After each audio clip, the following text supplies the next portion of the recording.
সাহেব সদর হযরত উলামায়ে কেরাম, সম্মানিত সুধী মণ্ডলী, ইসলাম প্রিয় আমার ভাইরা, পর্দার অন্ত আড়ালে শ্রবণরত মা ও বোনেরা, যুবক আমার সোনার মানিকেরা, ছোট ছোট আমার কলেজা টুকরারা, আপনাদের সকলের প্রতি আমার আন্তরিক সালাম। আসসালামু আলাইকুম ওয়া রাহমাতুল্লাহি ওয়া বারাকাতুহু। মহান আল্লাহ রাব্বুল আলামিনের দরবারে অসংখ্য শুকর, যিনি আমাদের মুসলমান করেছেন, যিনি পৃথিবীর শ্রেষ্ঠতম পয়গম্বর নবী মুহাম্মদ রাসূলুল্লাহ সাল্লাল্লাহু আলাইহি ওয়াসাল্লামের উম্মত করেছেন, যিনি আজকের এই পবিত্র রজনীতে, এই শবে মেরাজে, এই মেরাজের রজনীতে রাজধানীর অন্যতম প্রতিষ্ঠান এই আম্বর শাহ হাফিজিয়া মাদ্রাসা ময়দানে আজকের এই পবিত্র জলসায় বক্তা এবং শ্রোতা হিসেবে মঞ্জুর করেছেন। আসুন সে আল্লাহকে খুশি করার নিমিত্তে আমরা প্রাণ ভরে, উচ্চ কণ্ঠে আওয়াজ করে, বুক ভরে, মন ভরে চিৎকার মেরে একবার করে ফেলি আলহামদুলিল্লাহ রাব্বিল আলামিন। বন্ধুগণ, এটা পবিত্র রজনী। কোন রাত এটা আপনাদের সকলের জানা আছে না? এটা রসুলের ঊর্ধ্বগমনের চাঁদ, এটা রসুলের মেরাজের চাঁদ, এটা রসুল পাক সাল্লাল্লাহু আলাইহি সাল্লামের ঐতিহাসিক, ভৌগোলিক, বৈজ্ঞানিক, আধ্যাত্মিক সফরের চাঁদ। চিৎকার মেরে সকলে একবার বলেন সুবহানাল্লাহ। আজকে রজনীর মারাত্মক ওজন, আজকে রাতের মারাত্মক ওয়েট, আজকে রাতের মারাত্মক দাম। যাদেরকে আজকে রজনীতে মাহফিলে বসার তৌফিক আল্লাহ দিলেন, সত্যি এরা ভাগ্যবান, সৌভাগ্যশালী মানুষ আজকের এই রজনীতে মাহফিলে বসার সুযোগ পায়। বন্ধুগণ, আমি পবিত্র কালামে পাকের সবচেয়ে ছোট্ট একটি সূরা, সূরা কাউসার আপনাদের সামনে তেলাওয়াত করেছি। এই সূরা কাউসারের বিশুদ্ধ তাফসীর, তার ব্যাখ্যা, তার ঐতিহাসিক আলোচনা আল্লাহ রাব্বুল আলামিন আপনাদের সামনে আমি হতবাগাকে অতি স্পষ্ট ভাষায় তুলে ধরার তৌফিক দান করুন। সাথে সাথে সমস্ত আলোচনাগুলো আমাদের জিন্দেগিতে বাস্তবায়ন করার তৌফিক দিন। সকলে পড়ি আল্লাহুম্মা আমিন। বন্ধুগণ, রাতের অবস্থা খুব ভালো, ভালো না? রাতের অবস্থা ভালো, অবশ্য মাইকের অবস্থা খারাপ হোক, তারপরও চলুক আমাদের কার্য। যেহেতু রহমতি রাত, এটা বরকতি রাত, আমরা আরেকবার চিৎকার মেরে পড়ব আলহামদুলিল্লাহ। বন্ধুগণ, আজকের মাহফিলে আপনারা কেন এসেছেন? এখানে এরকম কোন ডিক্লারেশন হয়েছে যে সরকারি টাকা পয়সা দেওয়া বিলি করা হবে, সরকারি শীত আসতেছে, কম্বল বিলি হবে, এরকম আওয়াজ আছে? এ ধরনের কোন খবর পেয়ে আমরা মাহফিলে আসি নাই। আপনারা যে এসেছেন, একটি জিনিসের আকর্ষণ এখন পর্যন্ত আসতে বাধ্য করেছে, সেটা হলো কোরআন। বলেন সেটা কি? জবান খুলে বলবেন সেটা কি? কোরআন, কোরআনে কারীম। এটা আকাশবাণী, এটা মাবুদের পাক জবান, এটা আল্লাহ পাকের পবিত্র জবান। তো কি প্রমাণ আছে এই কোরআনে কারীম আসমানি আওয়াজ, আকাশবাণী, আমার মাবুদের পাক জবান? এটা আল্লাহর পাক জবান। বলেন তো এটা কার পাক জবান? মেরাজ শরীফের রজনীতে আল্লাহ নাম চিৎকার মেরে বললে আরো লাভবান হবেন। বলেন কার পাক জবান?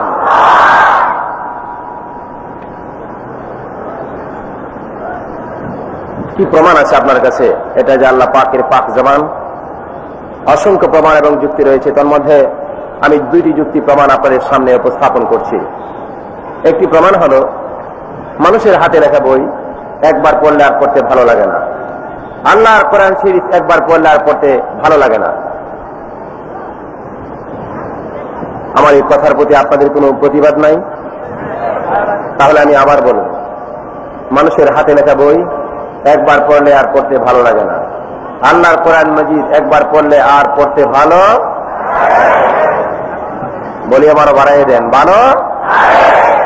ভালো লাগে। শুধু ভালো লাগে তাই না, যতই পড়ে ততই তার স্বাদ বাড়তে থাকে। এটা পীরজাদা শফিকুল ইসলামের বানানো ওয়াজ নয়, এ প্রসঙ্গে আল্লাহ পাক ওয়াজ করছেন। ওয়াইযা তুলিয়াত আলাইহিম আয়াতুহু যাদাতুহুম ঈমানা। এই বান্দারা আমার, আমি আল্লাহর কোরআন মাজিদ এমন একটি কিতাব, আল্লাহ বলে আমার কালাম যখন তেলাওয়াত করবে ইমানদারের ইমান আরো আরো শক্তি বেড়ে যাবে। চিৎকার মেরে সকলে বলুন সুবহান। আমার ভাইরা, আল্লাহর কোরআন মাজিদ প্রতিবার আপনার সামনে নতুন চেহারা নিয়ে হাজির হয়। ও বন্ধুগণ, প্রতিদিন সকালবেলা কোরআন মাজিদ খুলে বসছেন তেলাওয়াতের জন্য। প্রত্যেকটা সকালবেলা মনে হয় আপনার কাছে কোরআন নতুন করে এসেছে। আপনি ফজরের নামাজে পড়লেন, জোহরের নামাজে পড়লেন, যতবার আল্লাহর কোরআন তেলাওয়াত করেন মনে হয় যেন নতুন করে কোরআন আপনার সঙ্গে দেখা দেয়। এটা একটা তাজা কিতাব, এটা একটা জিন্দা কিতাব। কোরআন মাজিদে ইলেকট্রনিক পাওয়ার আছে, চুম্বক আছে। যখনই কোরআন মাজিদ তেলাওয়াত করবে যে লোকটা, সে দুলবে। দুলা বুঝেন? কিছু বলেন না কেন? দুলা বুঝেন? দুলা মানে জামাই দুলা না, সে দুলতে থাকবে, মানে হেলবে আর দুলবে। আমার ভাইরা, আমার বন্ধুগণ, আপনার 3 বছরের একটা ছেলে স্কুলে ভর্তি করলেন। মাস্টার সাহেব আমার ছেলেকে পড়ান, সবক দেন। মাস্টার বলছে পড়ো সরে অ সরে আ রস্ব ই দীর্ঘ ই। ইংলিশ টিচার বলছে পড়ো এ বি সি ডি। এই ছেলে দিব্যি সাঁতার এ বি সি ডি সরে অ সরে আ রস্ব ই দীর্ঘ 1 4 3 4 পড়ছে, কিন্তু নড়ছে না। ঠিক হুবহু আপনার এই ছেলেকে মাদ্রাসায় ভর্তি করেন। এই আমবর্ষা হাফিজে মাদ্রাসা আনেন, যে কোনো সরকারি মাদ্রাসা মক্তবে দেন, হুজুর আমার ছেলেকে কোরআন মাজিদ শিক্ষা দিয়ে দেন, সবক দেন, কায়দা পড়ান। তো উস্তাদ জি বলছে পড়ো আউযু বিল্লাহি মিনাশ শাইতানির রাজিম বিসমিল্লাহির রহমানির রহিম। পড়ো আলিফ বা তা সা। বলো আউয়াল আলিফ বা তা না খানি যে কোরআন দারে সে খানদান কায়ে তোয়ানি। পড়ো আলিফ বা তা সা। যখনই উস্তাদ বলল পড়ো আলিফ বা তা সা, এই ছেলে সরে অসরে পড়েছে, এ বি সি ডি পড়েছে, 1 2 3 4 পড়েছে, কিন্তু সেই ছেলে শরীরটা একটু নাড়ে নাই। যখন বলছে পড়ো আলিফ বা তা সা, তখন দুলতে শুরু করছে। আলিফ বা তা সা, আলিফ বা তা সা। দেখেছেন আপনারা কোনদিন? বলেন, দেখলে দেখেছেন? যখনই আলিফ বা পড়ে আলিফ বা তা সা আলিফ বা। উস্তাদ কিন্তু বলে নাই তুমি কেউ নর হেলো আর দুলো। উস্তাদ না বললে কি হবে? এটা সে দুলে না, তারই কেউ দুলায়। আমার ভাইরা, আমার বন্ধুগণ, এ ভাইরাম, আপনি যে মাদ্রাসায় ঢুকেন, আপনি দূরের থেকে নজর করে দেখবেন এক একটা হাফিজি ছাত্র এক রুকু মুখস্থ করার জন্য এরা মনে হয় কয়েক হাজার বার শরীরকে এরকম দুলায় আন্নারে। এক রুকু মুখস্থ করতে আমার মনে হয় একটা হাফেজ ছেড়ে কয়েক হাজার বার এরকম দুলে নড়তে থাকে, দুলতে থাকে, হেলতে থাকে। আপনি ইচ্ছা করে 1 থেকে 200 বার এরকম নইরা রেখেন, আপনার মাথার মধ্যে 14 কলস পানি ঢালতে হবে। কিন্তু হাফিজি ছেলেরা হাজার হাজার বার এরকম দুলছে, 1 ফোঁটা পানি এদের মাথায় দিতে হয় না। তার কারণ হলো এই ধুলা এরা দুলে না, এদেরকে কেউ দুলাচ্ছে, তাই সে ছেলে দুলছে। চিৎকার মেরে বলেন সুবহানাল্লাহ। আমার ভাইরা, আমার বন্ধুগণ, আসুন আমার ভাইরা, এ বন্ধুগণ, আল্লাহর কালাম জিন্দা কিতাব, আল্লাহর কোরআন হলো একটা তাজা কিতাব। আজকে শবে বরাতের রজনীতে আসুন আমার ভাইরা, আল্লাহর কোরআন সম্পর্কে আমরা কিছু নলেজ গ্রহণ করি, জ্ঞান অর্জন করি, ইলম অর্জন করি। আমার বন্ধুগণ, সবাই আমার সাথে পড়ুন আউযু বিল্লাহি মিনাশ শাইতানির রাজিম বিসমিল্লাহির রহমানির। সুখাদের রোজে আজে মাশোকে দিদান কালামুল্লাহ বগোশে দিল শানিদান। সুখাদের রোজে আজে মাশোকে দিদান কালামুল্লাহ বগোশে দিল শানিদান। এ ভাইরা আমার, ফুলের গ্রাম যেমনি ভাবে ফুলের কলির মধ্যে ফুলের সুঘ্রাণ যেমনি ভাবে লুকিয়ে থাকে, দেখা যায় না, অনুভব করা যায়। আল্লাহ বলেন, বান্দারে আমি আল্লাহ আমার কোরআনের হরফের ভিতরে এমন ভাবে লুকিয়ে আছি, আমাকে দেখা যাবে না কিন্তু আমাকে আন্দাজ করা যাবে। জোরে জোরে বলেন সুবহান। আমার ভাইরা, ইমাম মালিক রাহমাতুল্লাহ আলাইহি আল্লাহর কাছে মোনাজাত করেন, মাবুদ প্রভু রে আমি তোমাকে দেখতে চাই। আল্লাহ বলেন, ইমাম মালিক রে আমাকে দেখার জন্য চিৎকার মারতে হবে না, আমাকে যদি দেখতে চাও তুমি আমার কোরআন তেলাওয়াত করো। শোনো ইমাম মালিক, ফুলের কলির মধ্যে যেমনি করে ফুলের সুঘ্রাণ লুকিয়ে থাকে, আমি আল্লাহ আমার কোরআনের হরফের মধ্যে এমনি ভাবে লুকিয়ে থাকি। আমাকে তেলাওয়াত করো, তুমি তখন আমাকে দেখতে পাবা। জোরে জোরে বলেন সুবহান। আপনার ছেলে লন্ডন থাকে, আমেরিকা থাকে, মালয়েশিয়া থাকে, সিঙ্গাপুর থাকে। ছেলে চিঠি লিখছে মায়ের কাছে, বাবার কাছে, মা গো বহুদিন হয় গো মা, আপনার চেহারা দেখি না। ও বাবা, আমাদের জন্য 24টি ঘন্টা কষ্ট করেছেন, অনেক দিন হয় আপনাকে দেখি না। মা বাপ সন্তানের চিঠি পড়তেছে আর চোখের পানি ছেড়ে ছেড়ে কান্দে। পাশের লোকেরা বলে, সন্তানের পত্র পড়ো, আর চোখের পানি ফেলে কেন কাঁদতেছ? মা বলে, শোনো, বুঝবা না, আমার ছেলেকে মনে হয় বহুদিন দেখি না। আমার ছেলের লেখা পড়তেছি আর আমার মনে হচ্ছে যেন লেখার মধ্যে আমার ছেলের চেহারা দেখা যায়।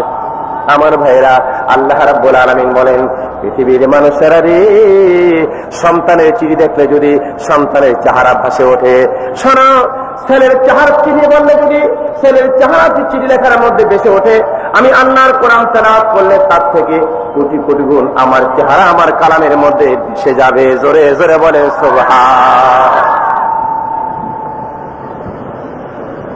পড়ুন বিসমিল্লাহির রাহমানির রাহিম। বন্ধুগণ, আমাদের খেয়াল, অত্যন্ত গুরুত্বপূর্ণ কথা।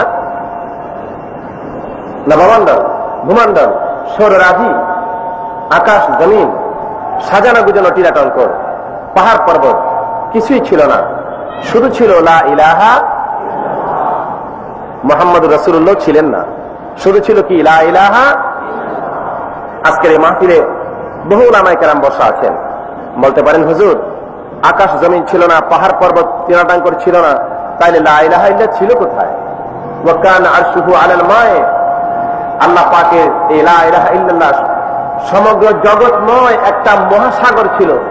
এই মহাসাগরের তরঙ্গের মধ্যে লা ইলাহা ইল্লাল্লাহ কলা গাছের ভেলার মতো, নৌকার মতো ভাসতে ছিল। চিৎকার মেরে বলেন সুবহানাল্লাহ। সর্বপ্রথম আল্লাহ 4টা জিনিস বানিয়েছেন, আরশ, কুরসি, লৌহ, কলম। কয়টা হলো? 4। আমার ভাইরাম, ওয়াজ ভালো করে শোনেন এবং ওয়াজগুলি মনে রাখেন। 4টা জিনিস আমার আল্লাহ সর্বপ্রথম বানালেন। আরশ আজিম বানাবার পর আল্লাহ রাব্বুল আলামিন আরশের মধ্যে কুরসি স্থাপন করলেন, কুরসি দিলেন।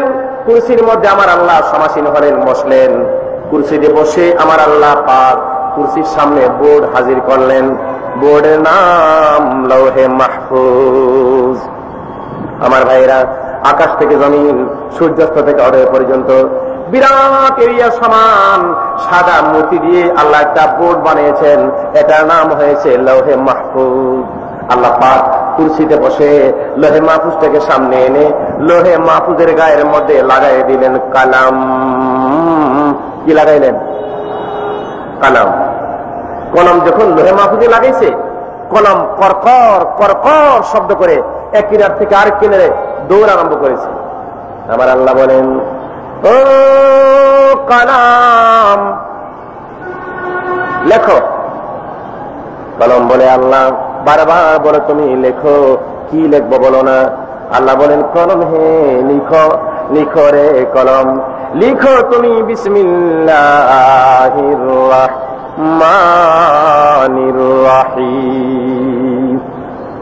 আমার ভাইরা, আল্লাহ পাক যত নবী পাঠিয়েছেন পৃথিবীতে, আদম আলাইহিস সালাম থেকে আরম্ভ করে সমস্ত নবীদের কাছে যখন ওহী নাযিল করেছেন, আমার আল্লাহ সর্বপ্রথম বলেছেন, ও পয়গম্বর তুমি পড়ো বিসমিল্লাহির রহমানির রহিম। হযরত ঈসা রুহুল্লাহ জন্মের 2.5 ঘন্টা পর, কয় ঘন্টা? জন্মের 2.5 ঘন্টা পর আল্লাহ বলেন ঈসা রে তুমি পড়ো বিসমিল্লাহির রহমানির রহিম। আসেন ভাইরা আমার, হযরত ঈসা রহুল্লাহ যখন ওনার 2 বছর বয়স হলো, ঈসা নবীর মা মক্তবের মধ্যে নিয়ে গেলেন, ওস্তাদ জি আমার ছেলেকে আল্লাহর কালাম শিখাই দেন। ওস্তাদ বলে ঈসা রে তুমি পড়ো বিসমিল্লাহির রহমানির রহিম। ঈসা বলেন ও হুজুর আমার 2 বছর বয়সে আপনি বিসমিল্লাহ পড়াইতে আসছেন আমাকে, আপনি তো জানেন না আমার জন্মের পরে যখন আমার বয়স 2.5 ঘন্টা বয়সে আমার আল্লাহ বিসমিল্লাহ আমাকে মুখস্থ করাইয়া থইছে। জোরে জোরে বলেন সুবহানাল্লাহ। আজকে বলেন বিসমিল্লাহ মুখস্থ করতে 2.5 ঘন্টা বয়সে তো কাম শেষ।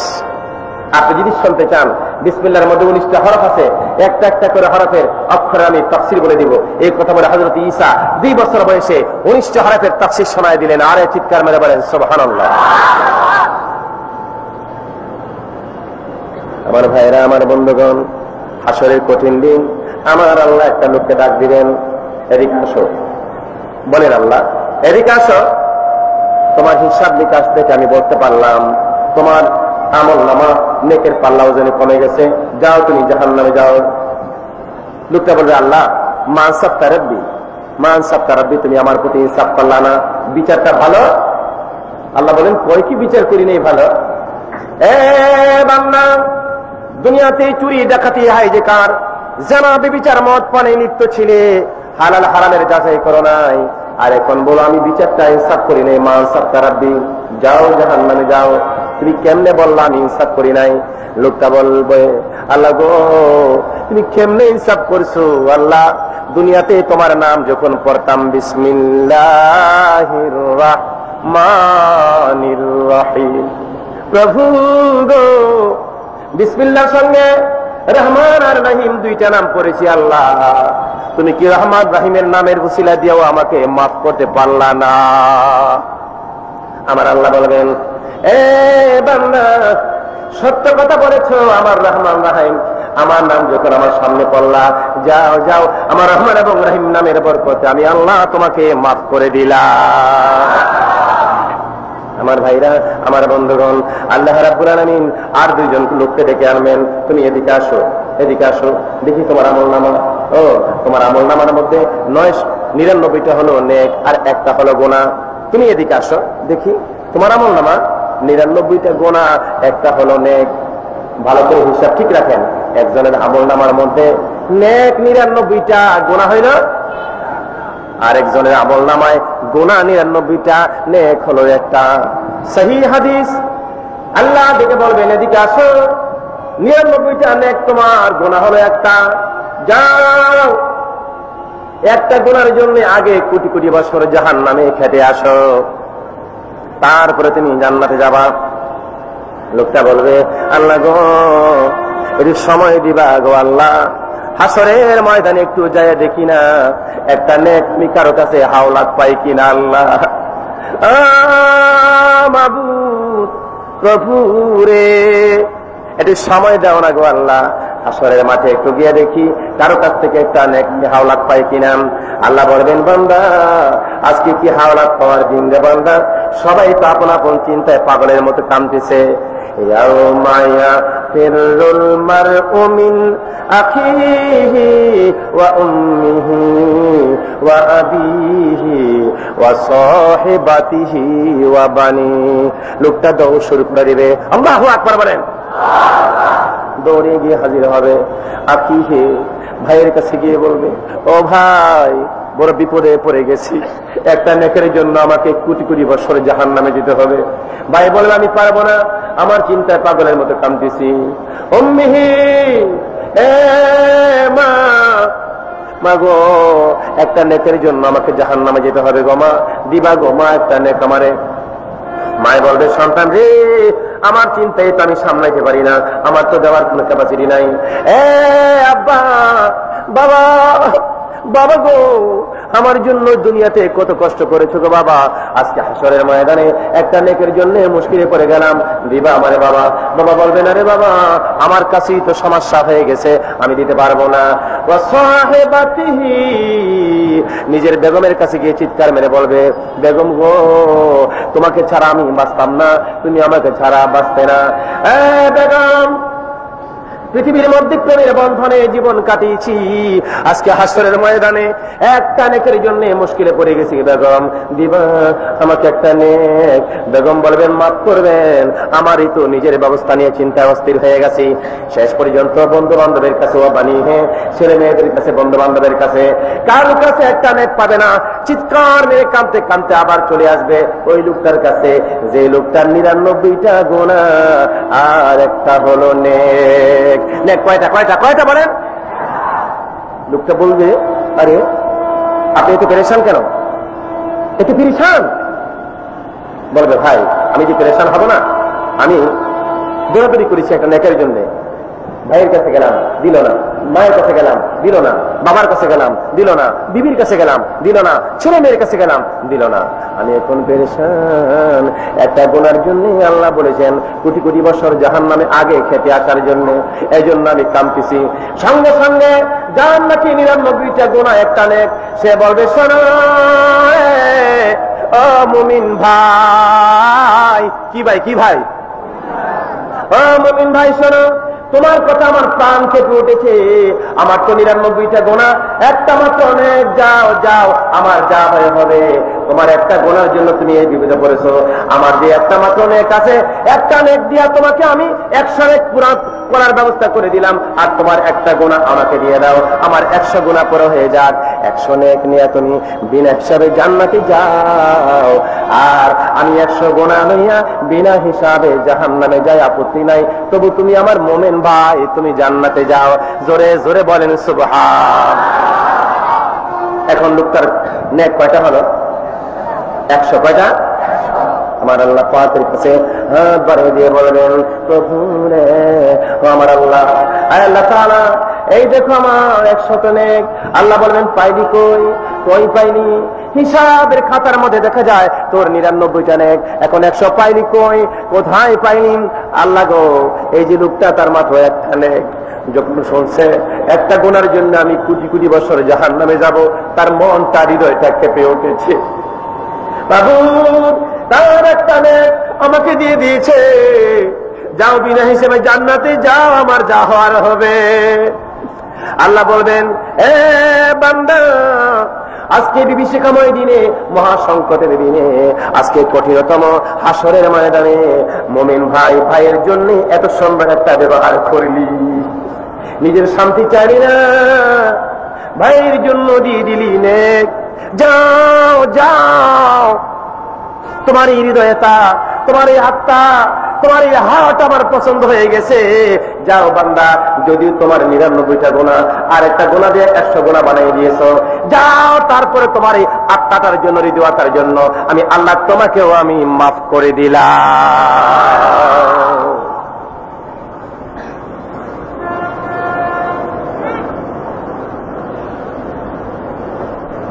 অত্যন্ত গুরুত্বপূর্ণ কথা।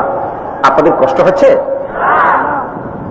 একটু জিকির, যেহেতু আজকে সবে মেরাজ, ও কি আল্লাহ আল্লাহ আল্লাহ আল্লাহ আল্লাহ আল্লাহ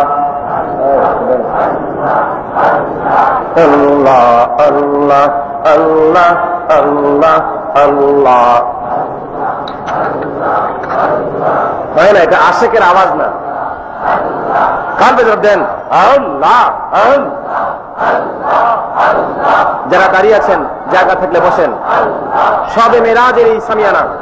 আল্লাহ দেখিয়া আল্লাহ তোমায় না দেখিয়া ডাকি মোরা সকলে, বাছাই রাইখো রোজ কিয়ামত ওই কঠিন হাসরে।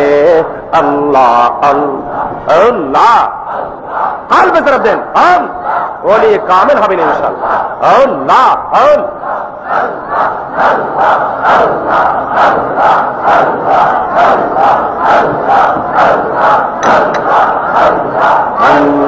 আল্লাহ আল্লাহ আল্লাহ আল্লাহ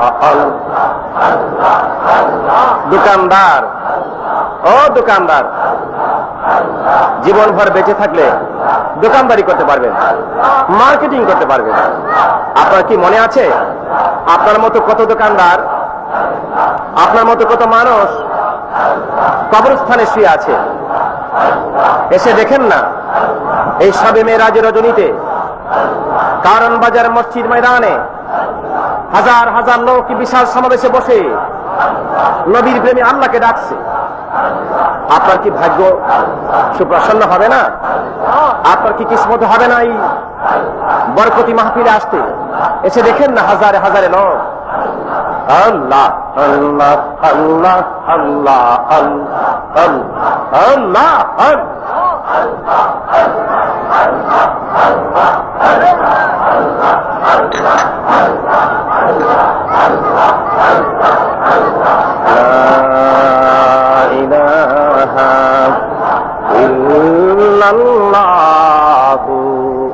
মুহাম্মাদুর রাসূলুল্লাহ সাল্লাল্লাহু আলাইহি ওয়াসাল্লাম।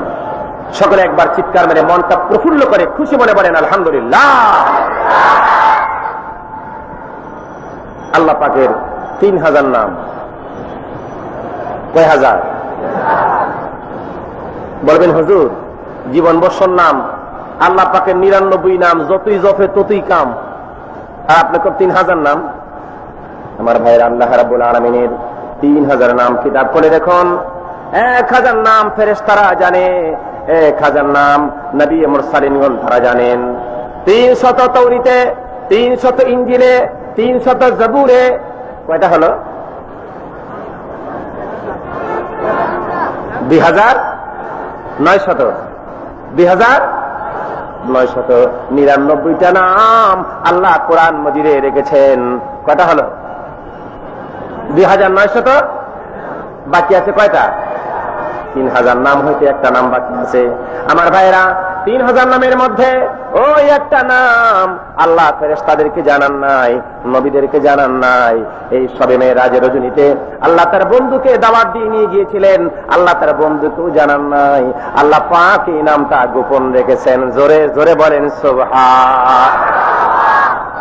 হাসরের ময়দানে আল্লাহ নিজকে নিজে হাকামুল হাকিমিন বলে ডাকতে থাকবেন। এ বান্দারা আলাইসা আল্লাহু বিহাকামিল হাকিমিন, আল্লাহ বলবেন এই দল মানুষ যাও তোমরা জাহান্নামে যাও। ওয়াসিকাল্লাযীনা কাফারু ইলা জাহান্নামা যুমারা, তোমরা জাহান্নামে যাও। হে লোকেরাম তোমরা জান্নাতে যাও। ওয়াসিকাল্লাযীনা তাকাউ ইলাল জান্নাতি যুমারা, আল্লাহ বলবেন তোমরা বেহেশতে যাও আর তোমরা জাহান্নামে যাও। ফেরেশতারা হাঁকাইতে হাঁকাইতে নিয়ে রওনা করবে। আমার ভাইরা যে মানুষগুলি জাহান্নামের দিকে রওনা করবে, বহু লোকেরা জাহান্নামে ফেলে দিবে ফেরেশতারা, আর কিছু লোক কয়েক লক্ষ কোটি মানুষেরা জাহান্নামের দরজা থেকে একটু দূরের থেকে জাহান্নামের আগুনটা দেখে আগুনের চিৎকার শুনে এরা আবার বেগ করে আল্লাহ পাকের কাছে চলে আসবে। জোরে জোরে বলেন সুবহান। আল্লাহ বলবেন ব্যাপার কি, তোমরা আবার কেন ফিরে চলে আসলা? মাবুদ প্রভু রে, আল্লাহ গো জাহান্নামের দুয়ার পর্যন্ত গেছিলাম গো আল্লাহ, দূরের থেকে এমন আগুন দেখেছি, আগুনের গর্জন আমাদের প্রাণ কেঁপে উঠেছে। মাবুদ না, আমরা এই জাহান্নামে যাব না। না, আগুন যেমন ভাবে চিৎকার মারে গো আল্লাহ, এখান থেকে 1 কিলোমিটার দূরে যদি আগুন লাগে এখান থেকে শোনা যাবে না? শোনা যাবে না? আমার ভাইয়েরা বঙ্গবাজার সুপার মার্কেটে আগুন লেগেছে, তাম শহরে আগুনের ডাক শোনা যায়। দুনিয়ার আগুনের ডাক যদি 1-2 কিলোমিটার দূরের থেকে শোনা যায়, জাহান্নামের আগুন কেমন গুসা হয়ে আছে, চিৎকার দিবে, কত বড় প্রচন্ড আওয়াজ। আল্লাহু আকবার বলে। আল্লাহ গো আল্লাহ, না না, যে আগুন জাহান্নামে দেখেছি গো, এই জাহান্নামে আমরা যাব না। আল্লাহ বলবেন যাও যাও, দেরি করবে না, হিসাব নিকাশ ক্লোজ হয়ে গেছে। এরে বান্দা, সবকিছু ক্লোজ করে ফেলেছি, এখন ফিরে আসলে কোনো কাজ হবে না, তোমরা জাহান্নামে চলে যাও। ছোট্ট ছেলের মতো ছেলেরা যেমন মায়ের কাছে বাহানা করে করে কয়, মা আমারে 50 টাকা দেন, মা বলে তোমাকে দিব না, যদি তুমি আমাকে টাকা না দাও না আমি যাব না, না আমি যাব না। সন্তান যদি মায়া ভরে এমন করে বলে, দুনিয়ার কোনো মা কি টাকা না দিয়ে পারে? আল্লাহ বলবেন তখন জাহান্নামে যাও, যাও তোমরা জাহান্নামে যাও। এরা মায়া ভরা কণ্ঠে বলবে, না আমরা যাব না, না আমরা যাব না। কার কাছে বলবে? না আমরা যাব না। আল্লাহ বলবেন, এ বান্দারা যাও জাহান্নামে যাও। এরা মায়া ভরা কণ্ঠে বলবে, না আমরা যাব না, না আমরা যাব না। এরা কান্নাকাটি করতে থাকবে। কিতাবে লেখে এদের চিৎকারে হাসরের ময়দানে একটা রুল জারি হয়ে যাবে। এই লোকগুলি বলতে থাকবে, গুনাহের শাস্তি, আল্লাহ তো চাই আছেন। এরা বলবে, গুনাহের শাস্তি গরে আমরা পড়েছি, তোমার রহিম রহমান নামের রশি ধরেছি। বলেন তো চিৎকার মেরে আল্লাহ। এর আল্লাহকে বলবে, গুনাহের শাস্তি গরে আমরা পরে ধরে, যত গুনাহ করছি আল্লাহ গোপনে, মাফ করে দাও গো আল্লাহ নিজ গুণে। আপন হাতে বান্দা তুমি বানাইয়া, কেমনে দিবা জাহান্নামে ফেলিয়া। বলেন তো আল্লাহ। তুমি যদি মাফ না করো বান্দারে, তুমি যদি মাফ না করো বান্দারে, বলো তোমার বান্দা যাবে কার কাছে? আমার দিকে চানার বলেন, বলো তো বান্দা যাবে কার? সকলেরই দরজা হইতে ফিরিয়া, বলেন না, সকলেরই দরজা হইতে ফিরিয়া, তোমারি দরজায় রইলাম বসি। আল্লাহ রাব্বুল আলামিন, আল্লাহ গো তুমি মাফ না করলে যাব না রে আল্লাহ। আমার ভাইরা হাসরের ময়দানের মধ্যে এই লক্ষ কোটি মানুষ গুলিয়েছে আল্লাহ পাকের কাছে, না আমরা যাব না, না আমরা যাব না। কান্নার রোল পড়ে যাবে, আল্লাহ রহমতের সাগরে ঢল নেমে যাবে। আল্লাহু আকবার বলেন। আল্লাহ পাকের রহমতের সাগরের মধ্যে ঢল নেমে যাবে। এমন সময় আমার আল্লাহ বলবেন, বান্দারা রে এমন করে আর কাঁদিস না রে বান্দা, তোদের চিৎকারের কারণে আমার রহমতের সাগরের মধ্যে ঢল নেমে গেছে, আমি সইতে পারি না। যারে বান্দা যা, হিসাব নিকাশ আমি ক্লোজ করে ফেলেছি, তারপরও আমি আল্লাহ আমার 3000 নামের মধ্যে একটা নাম গোপন রেখেছিলাম, যাও ওই গোপন নামটা আমি এখন প্রকাশ করে নামের গুণে তোমাদের মাফ করে দিলাম।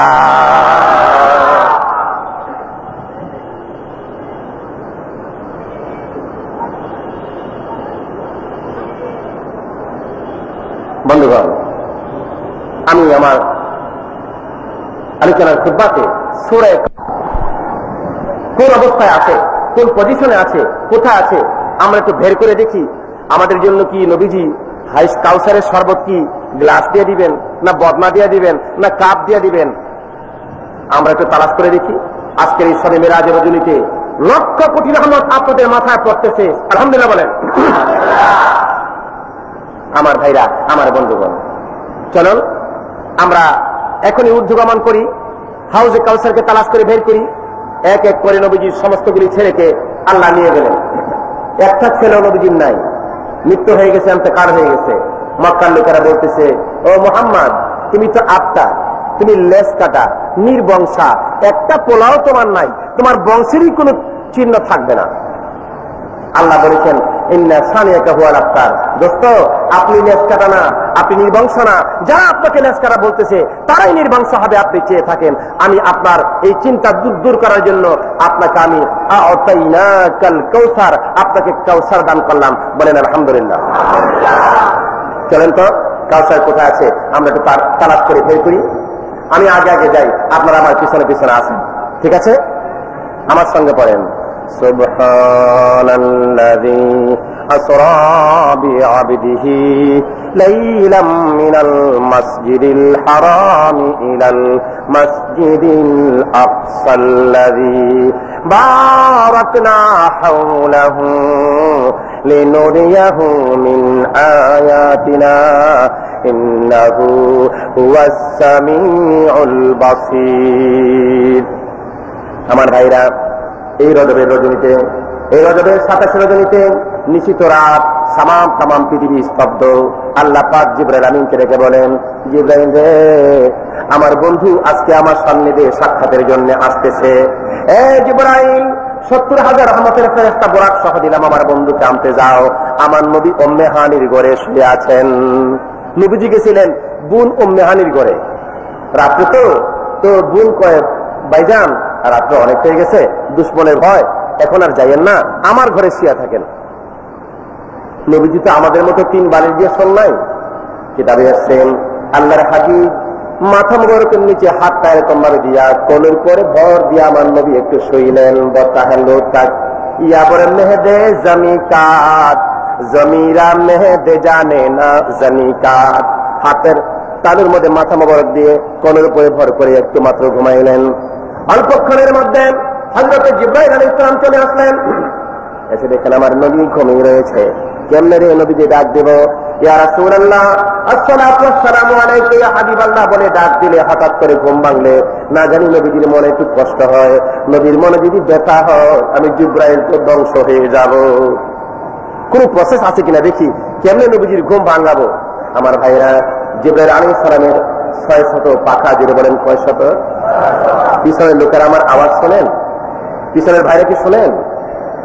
জিবরাইল আলাইহিস সালামের 600 পাখা, তোর মধ্যে একটা পাখা অত্যন্ত ঠান্ডা পাখা। জিবরাইল আলাইহিস সালাম ডাক দিলেন না, মনে করলেন নবীজির মনে কষ্ট হবে। আস্তে করে নবীজির পা মোবারকের কিনারে যাইয়া কিতাব করে দেখুন, হযরত জিবরাইল আলাইহিস সালাম না ঠান্ডা পাখাটা আমার নবীজির পা মোবারকের তলায় লাগাই দিলে পট করে আমার নবীজির চোখ মোবারক খুলে ফেললেন। মেডিকেল সায়েন্সের প্রতিষ্ঠাতা জালিনুস আফলাতুন ইবনে সিনা তারা বলেছেন যে পায়ের তলার সাথে চোখের সম্পর্ক, পায়ের তলার সাথে চোখের সম্পর্ক।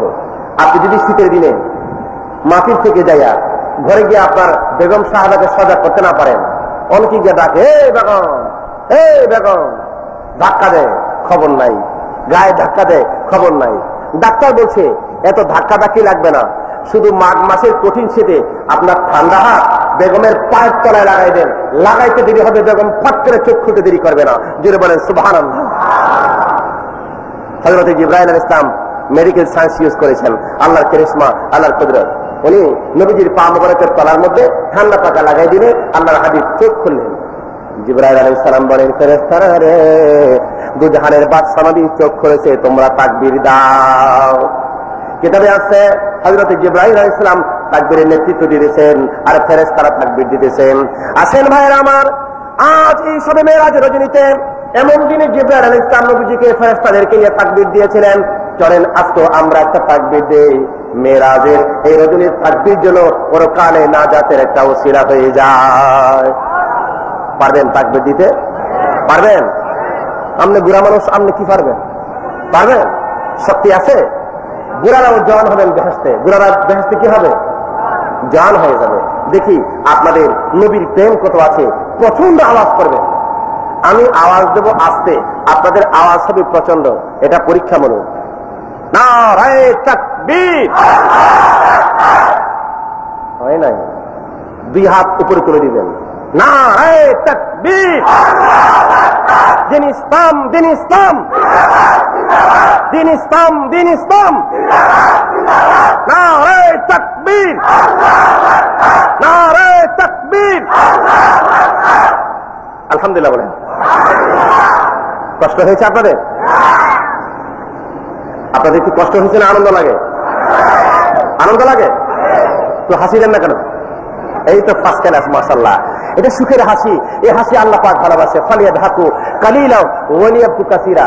শুধু খালি কান্না হবে না, মাঝে মধ্যে বান্দা তুই একটু হাসি দে, আমার খুব ভালো লাগে। বলেন আলহামদুলিল্লাহ। সাদা শব্দ হায়া গর্দ সাদা দে কে সুবহানাল্লাযী আসরা বিআবদে। নবীজি চোখ খুললেন। জিবরিল ভাই, নবীজি ফরমান, আল্লাহর হাবিব বলেন, আমাকে জিবরাইল আমিন এক বদনা পানি দিলেন। এক বদনা পানি দিলে ওযু করে নবীজি ওই উম্মাহানির ঘর থেকে টুকটুক করে মসজিদে নববীতে চলে গেলেন, হাতিমে চলে গেলেন। তার কারণ হলো এই ঊর্ধ্বগমন সফর স্টার্ট হবে মিনাল মসজিদিল হারাম, বাইতুল্লাহ শরীফ থেকে এই সফর আরম্ভ হবে। নবী ফরমান, আমাকে জিবরাইল জমজমের কিনারে নিয়ে আমার বুকটা বাইপাস অপারেশন করলেন। সুবহানাল্লাহ বলেন। জিবরাইল আমিন জমজমের কিনারে নিয়ে আমার বুকটা সরাসরি অপারেশন করে আমার ভিতর থেকে দিল বের করে জমজমের পানি দিয়ে ধুয়ে আবার দিলটা যথাস্থানে স্থাপন করে আমার বুকটা আবার সেলাই করে দিলেন। কিতাবে আসছে এই চতুর্থবার নবীজির অপারেশন বক্ষ বিধানের অর্থ হলো উনি যে ঊর্ধ্বগমন করবেন, আলামে মালাকুতে ফেরেশতা জগতে যাবেন, 70,000 নূরের পর্দা অতিক্রম করবেন। আল্লাহু আকবার বলেন। তারপরে যাইয়া আল্লাহ পাকের আলা বিসাতের নূর, আল্লাহ পাকের নূরের তাজাল্লির বিছানার মধ্যে বসে আল্লাহ পাকের সঙ্গে সরাসরি সাক্ষাৎ করার মতো ক্ষমতা অপারেশন করে ওনার দিলের ভিতরে আল্লাহ ঢুকাই দিলেন। বলেন সুবহান। নবীজি ফরমান, জিবরাইল আমাকে নিয়ে বোরাক নিয়ে রওনা করলো। একটারে বোরাক আমাকে নিয়ে গেল, বাইতুল মুকাদ্দাসে চলে গেল। ফাযানাল মুয়াজ্জিনু ফাতিমাতিস সালাহ, কে জানি আযান দিল, একামত হয়ে গেল। লাখ লাখ মানুষ বাইতুল মুকাদ্দাসে দাঁড়িয়ে আছে। জিবরাইল আমার কানে কানে বলে, হুজুর জানেন এই মসজিদে কারা হাজির হয়েছে? কারা রে জিবরাইল ভাই? হুজুর, লক্ষ লক্ষ পয়গম্বরেরা আপনার পিছনে 2 রাকাত নামাজ পড়ার জন্য এখানে আসছে। তারা এতদিন থিওরিক্যাল ছিলেন ইমামি মুরসালিন, আজকে প্র্যাকটিক্যাল আপনি মুরসালিনদের ইমামতি করে আপনার লক্ষ্য প্র্যাকটিক্যাল ভাবে হয়ে যাবে ইমামে মুরসালিন। যান আপনি নামাজ পড়ান। আল্লাহর হাবিব বলেন, আমি 2 রাকাত নামাজ পড়লাম। প্রথম রাকাতে আলাম তারা সূরা দিয়ে, সূরা ইয়াসিন দিয়ে, আর দ্বিতীয় রাকাতে সূরা ইলাফ সূরা দিয়ে 2 রাকাত নামাজ পড়ে আমি শেষ করলাম। কিতাবে আছে আল্লাহ নবী ফরমান, সবে মিরাজ নবী কাউদুরি 2 রাকাত নামাজ পড়ে প্রথম রাকাতে সূরা ইয়াসিন, আলাম তারা সূরা দিয়ে, দ্বিতীয় রাকাতে ইলাফ সূরা দিয়া নবী ফরমান, তুমি যেন আমার পিছনে বাইতুল মুকাদ্দাসে 2 রাকাত নামাজ আদায় করলা। আমার ভাইরা, নবীজি পিছন থেকে ফিরে বসলেন নামাজের পরে। জিবরাইল আমিন বলেন, আপনারা সকলে বসেন, এখনো ওয়াজ হবে, ভালো ভালো বক্তারা ওয়াজ করবে। ইব্রাহিম খলিল বক্তৃতা দিবেন সংক্ষিপ্ত, মুসা কালিমুল্লাহ বক্তৃতা দিবেন। শেষ পর্যন্ত সর্বশেষে জিবরাইল দাঁড়িয়ে বলবেন, এখন প্রধান অতিথি মুহাম্মদুর রাসূলুল্লাহ সাল্লাল্লাহু আলাইহি সাল্লাম উনি ভাষণ দিবে। আল্লাহর নবী একটা সুন্দর ভাষণ দিয়া উনি বাইতুল মুকাদ্দাসের দরজার বাইরে চলে আসলেন। সমস্ত নবী মুরসালিন আমার নবীজিকে বিদায় সম্বর্ধনা জ্ঞাপন করলেন। নবী ফরমান, ওখান থেকে সুম্মা যাহাবা ইলা সামাইল উলা। আল্লাহু আকবার বলেন। আল্লাহর হাবিব ফরমান, ওখান থেকে হযরত জিবরাইল আমাকে আর সামাইল উলা প্রথম আসমানে নিয়ে রওনা করলো। আমি গিয়ে দেখি ফাতাহালানা, আমার জন্য আকাশের দরজাটা খুলে গেল। আকাশের দরজা খুলে আমি ঢুকলাম আকাশের মধ্যে। আল্লাহর হাবিব ফরমান, প্রথম আকাশের মধ্যে গিয়ে দেখতে পাই প্রথম আসমানটা আল্লাহ বড় সুন্দর করে বানাইছেন। দেখলাম আকাশটা হলো সাদা সাদা মার্বেল পাথরের, কাচের মতো মার্বেল পাথর দিয়ে আল্লাহ প্রথম আসমান বানিয়েছে। কাচের মতো মার্বেল পাথর। হ্যাঁ, মজমুয়া ফতোয়াতে একটা হাদিসের ব্যাখ্যাতে এসেছে যে একটা কাচের বোতলে যদি নীল রঙের পানি রাখে, বোতলটা কোন রং দেখা যাবে? কাচের বোতলে নীল রঙের পানি, বোতল কোন রং দেখা যাবে? নবীজি দেখতে পান কাচের আকাশ মার্বেল পাথরে। হ্যাঁ, আকাশে ঘুরতে লাগলেন। নবীজি দেখতে পান শত শত নদ নদী, খাল বিল আর সাগর মহাসাগর প্রথম আসমানে দেখা যায়। সাগরগুলি পানিতে ভর্তি, কিন্তু সাগরের পানি হলো নীল রঙের পানি। কোন রঙের পানি? কাচের আকাশ আর পানি হলো নীল রঙের। তাই তো আপনি দুনিয়ার থেকে আকাশ পরে যখন নজর দেন তখন দেখা যায় নীল আকাশ। কি আকাশ? আসলে আকাশ নীল নাকি পানি নীল? বলেন না কেন? অনেক ছেলেরা নীল আকাশের গান গায়। নীল আকাশের নিচে আমি রাস্তায় চলেছি একা। শোনেন নাই? এরা নীল আকাশের গান গায়। নীল আকাশের নিচে আমি রাস্তায় চলেছি একা। আল্লাহ বলেন তোর মাথার স্ক্রু বাঁকা। একটা টাইমে দুইটা মিথ্যা কথা বললি। একটা বললি নীল আকাশ, আসলে তো আকাশ নীল না, পানি হলো নীল। আবার বলছিস রাস্তায় চলেছিস একা। আচ্ছা বলেন তো রাস্তা কি একা আছে? এমন কোন মানুষ নাই যার সাথে আল্লাহ নাই, ঠিক কিনা বলেন? আর সে বলে রাস্তায় চলেছে। আল্লাহ বলেন তোমার দুইটা কথা মিথ্যা হয়ে গেল। এমন কোন মানুষ নাই যার সঙ্গে আল্লাহ নাই। আমাদের সবার সাথে আল্লাহ আছে। আওয়াজ করে বলেন আছে। হাত তোলেন কার সাথে আল্লাহ নাই। 1 2 3 4 বাবা 50-60 জনের কম না। আল্লাহ নাই। ও বুঝতে ভুল হয়েছে। আমি তো ভাবছি রাজধানীর মানুষ তো মোটামুটি পাওয়ার কম না। আসলে আমাদের সবার সাথে কি আছেন? আল্লাহ আছে। আমার ভাইয়েরা এবার আসুন, আল্লাহর হাবিব দ্বিতীয় আসমানে চলে গেলেন। 2 নম্বর আকাশকে বানাইছেন মিন হাদিদিন লোহাদাতু দ্বারা। 3 নম্বর আকাশকে বানাইছেন মিন নুহাসিন হলুদ রঙের তামা দ্বারা। 4 নম্বর আকাশকে বানাইছেন মিন ফিদ্দাতিন পিওর একদম রূপো চান্দিয়া। 5 নম্বর আকাশকে বানাইছেন মিন জাহাবিন 1 নম্বর পিওর স্বর্ণ দ্বারা। 6 নম্বর আকাশকে বানাইছেন আল্লাহ মিন ইয়াকুতি হামরা লাল টকটকে ইয়াকুত পাথর দ্বারা। 7 নম্বর আকাশকে বানাইছেন মারমারাতিন বায়দা। আল্লাহু আকবার বলেন। 7 নম্বর আকাশের মধ্যখানে মিডল পয়েন্টের মধ্যে মরমর পাথর দিয়ে একটা ঘর বানিয়েছেন। এটা ফেরেশতাদের খানায় কাবা, এটার নাম বাইতুল মামুর। জিবরাইল আমিন বলেন হুজুর এই মসজিদের মধ্যে একটু ঢুকেন। কেন ঢুকবো রে জিবরাইল? ইয়া রাসূলুল্লাহ 70,000 ফেরেশতারা আসছে, আপনার পিছনে 2 রাকাত নামাজ পড়বে। বাইতুল মুকাদ্দাসে নামাজ পড়েছেন, আম্বে মুরসালিনের ইমামতি করেছেন, আর বাইতুল মামুরে ফেরেশতাদের ইমামতি করবেন।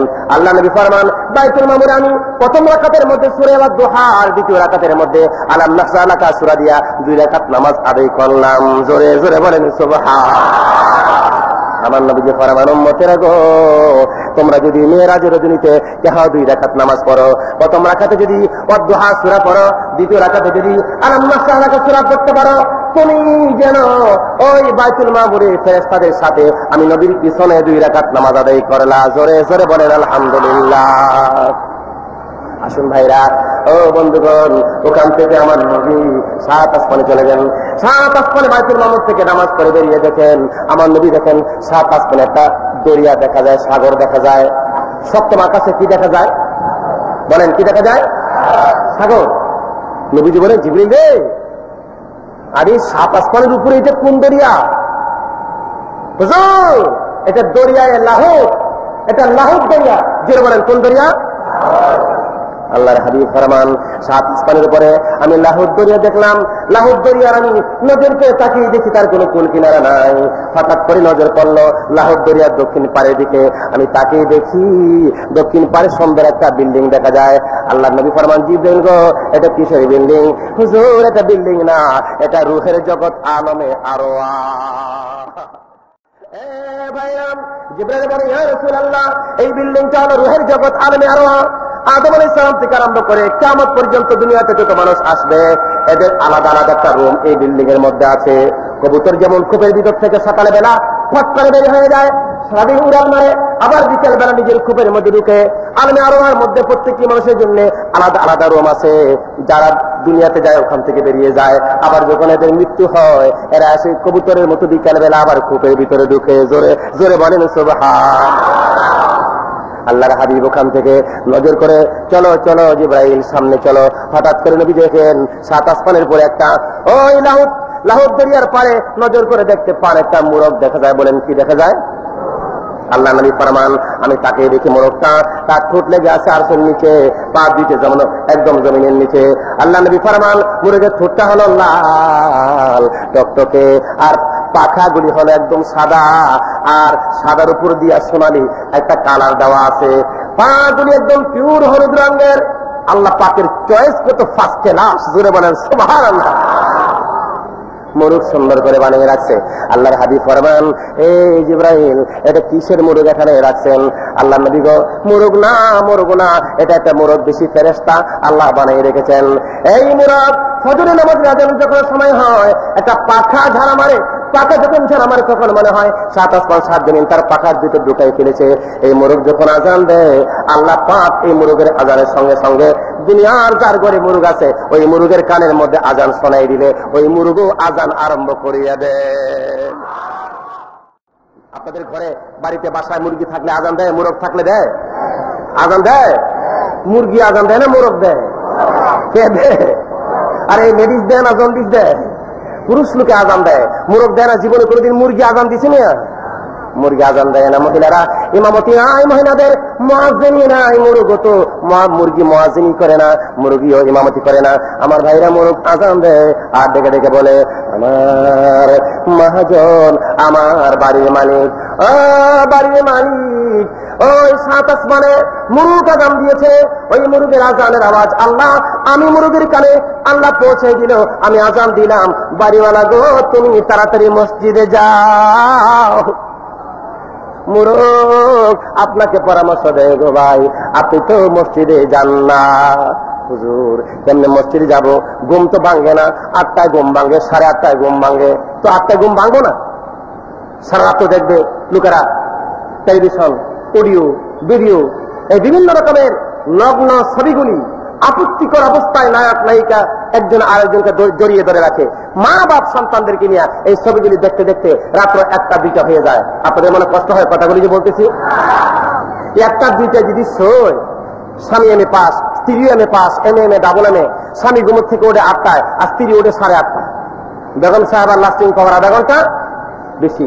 এই যে এদের যুবক যুবতী ছেলে মেয়ে আছে এরা ঘুম থেকে উঠবে কয়টা? বাপ মা ওঠে 8টা 8:30, আর যুবক যুবতী কয়টা? এরাও তো ছবি দেখছে। এরা যে এই সমস্ত ফাজিল ছবি দেখা এদের তো ঘুম হয় না, মাথা খালি চক্কর মারে। এরা ঘুমাইতে ঘুমাইতে আরো লেট হয়ে গেছে। এরা তো মরি থাউনের কথা। জোরে কর নাউযুবিল্লাহ মিন যালিক। আসেন ভাইরা, আমরা কেমন মানুষ হইলাম? মুরগ আমাদেরকে সাজেশন দেয়, বাড়িওয়ালা আকাশের মোরগ আযান দিয়েছে, তুমি কেমন করে ঘুমিয়ে রইলা? তাড়াতাড়ি মসজিদে নামাজ পড়তে যাও। নামাজ দরকার আছে কিনা ভাই বলেন? দরকার আছে, আছে আছে। তাই তো দেখেন আমাদের বাড়িঘরের মুরগ ভোরবেলা আযান দেয়, কুকুরু কুকুরু এরকম করে কিনা বলেন তো? আল্লাহ পাক দুনিয়ার মুরগদের কানের মধ্যে আওয়াজ পৌঁছাই দিলে আপনার ঘরের মুরগ ডাকতে থাকে, ও আমার মালিক, ও আমার বাড়িওয়ালা।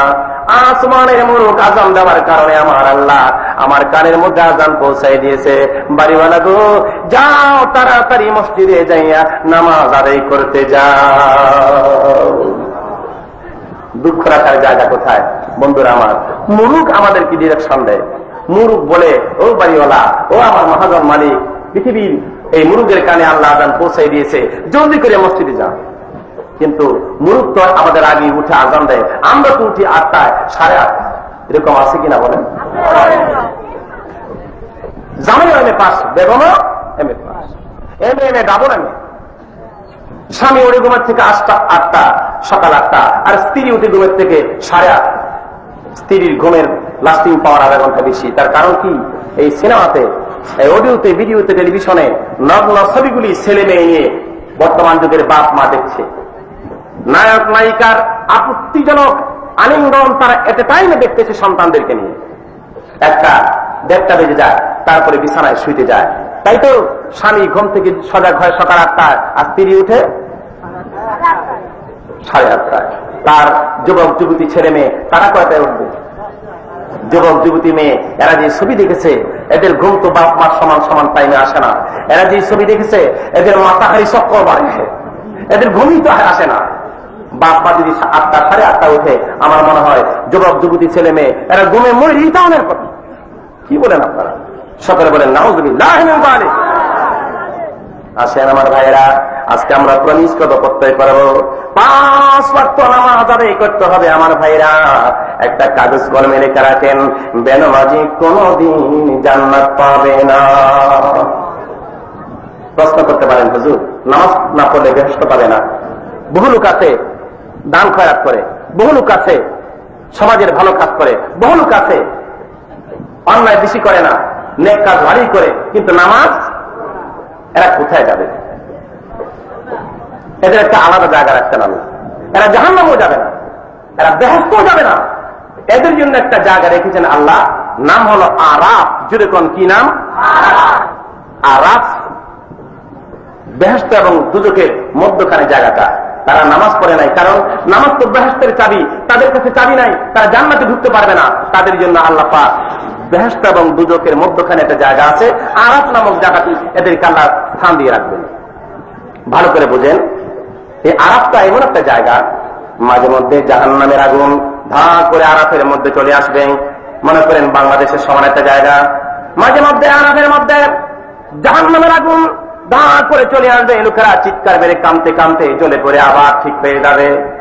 মাঝে মধ্যে বেহেশতের সুন্দর হাওয়া এই আরাফের মধ্যে আবার লেগে যাবে, বেহেশতের বাতাস, তখন তারা আবার ফুর্তিতে হাসতে থাকবে। এই হাসি এবং কান্নার মধ্যে তাদের জীবন কাটবে। এটা হলো বেনামাজি আল্লাহওয়ালা মানুষের স্থান। নামাজ না পড়লে কোনদিন জান্নাত পাওয়া যাবে না। আমার ভাইয়েরা, 5 ওয়াক্ত নামাজ আমরা ঠিক মতো আদায় করবো, রাজি আছেন? নবীজি ফরমান, আমাকে হযরত জিবরাইল আলাইহিস সালাম তারপরে নিয়ে গেলেন সিদরাতুল মুনতাহা। সিদরাতুল মুনতাহাতে নিয়ে জিবরাইল আলাইহিস সালাম আমাকে জিবরাইলের দপ্তর দেখালেন, ইসরাফিলের দপ্তর দেখালেন, মিকাইলের দপ্তর দেখালেন, আজরাইল আলাইহিস সালামের দপ্তর দেখালেন। আল্লাহর হাবিব ফরমান, সিদরাতুল মুনতাহা থেকে আরো 500 বছর উপরে রাস্তা নিয়ে সেখানের দিকে একটা কালো দাগ দেখা যায়। জিবরাইল বলেন, ইয়া রাসূলুল্লাহ, আমি লাগামটা ছেড়ে দিলাম, আমি নেমে যাচ্ছি। নবীজি ফরমান, জিবরাইল নেমে যাচ্ছ? আল্লাহর বৈঠক চলে আসছে? হুজুর, না, আল্লাহর বৈঠক অনেক দূর, এটা মাত্র বর্ডার। আল্লাহর হাবিব ফরমান, জিবরাইল, তাইলে আমি এখান থেকে কেমনে যাব? জিবরাইল আলাইহিস সালাম বলেন, হুজুর, আল্লাহ পাক নেওয়ার ব্যবস্থা করবে। সব কথোপকথন চলছে, কথাবার্তা চলছে, এই সময়ের মধ্যে নবীজিকে নেওয়ার জন্য রফরফ চলে আসছে। আপনারা তো ঢাকার মানুষ, ভালো করে বুঝবেন, লিফট চলে আসছে। কি আসছে? লিফট চলে আসছে। হুজুর, ওঠেন লিফটের মধ্যে, কালো যে দাগ আছে তার উপর আমি জিবরাইল যেতে পারবো না, ওখানে আল্লাহ পাকের নূরের তাজাল্লির হিট এত বেশি, আমার পাখার মধ্যে আগুন লেগে যাবে। আপনি লিফটের মধ্যে ওঠেন, রফরফে ওঠেন। আল্লাহর হাবিব ফরমান, লিফট একটানে আমাকে নিয়ে চললো, দ্রুত গতিতে এই রফরফ আমাকে নিয়ে চললো। আমি দেখতে পারলাম 70,000 বছরের রাস্তা, সাদা নূরের দবদবে। 70,000 বছরের রাস্তা কালো, একদম জুলমতের। এমনি ভাবে 70,000 পর্দা অতিক্রম করে আমি আল্লাহর নবী, আমাকে রফরফ আর সাজিমের সিঁড়ির গোড়ায় নিয়ে হাজির করে দিল। জোরে জোরে বলেন সুবহান। সিঁড়ির গোড়া। নবীজি ফরমান, লিফট আবার নিচে চলে আসছে, আমাকে নামাই দিয়ে আবার নিচে চলে আসলো। আল্লাহর হাবিব ফরমান, আমি একটু ভয় পেয়ে গেলাম। আমাকে একা লিফট এখানে নামাই দিয়ে নিচে চলে গেল। আমি ডান বুঝি না, আমি বাম বুঝি না, আমি সামনে বুঝি না, আমি পিছনে বুঝি না, আমি নিশান বুঝি না, আমি বায়ু বুঝি না। আমার একটু ভয় লাগতে লাগলো। এমন সময় শুনি যে এই রাস্তা দিয়ে লিফটটা নিচের দিকে চলে গেল। ওই রাস্তার থেকে আবু বকর সিদ্দিক আওয়াজ দিয়ে ডাক দিল, হুজুর, সামনে যান, ভয়ের কোনো কারণ নাই। জোরে জোরে বলেন সুবহান। নবীজি ভাবছেন, ব্যাপার কি, আবু বকর কি আমার পিছনে পিছনে চলে আসলো? আসলে নবীজিকে আল্লাহ পাক সান্ত্বনা দেওয়ার জন্য বিপদের সময় যদি আপনজনের আওয়াজ পায় তাহলে মনে কিছু সাহস পাই। এটা বলেন, আল্লাহ পাক আগে আবু বকরের কণ্ঠ দিয়ে একটা ফেরেশতা বানিয়ে রেখেছিলেন নবীজিকে ডাক দিয়ে সাহস বাড়াই দেওয়ার জন্য। হুজুর, সামনে যান। আবু বকর, নবীজি সামনে যাবেন, জুতা মোবারক হাত দিলেন খোলার জন্য।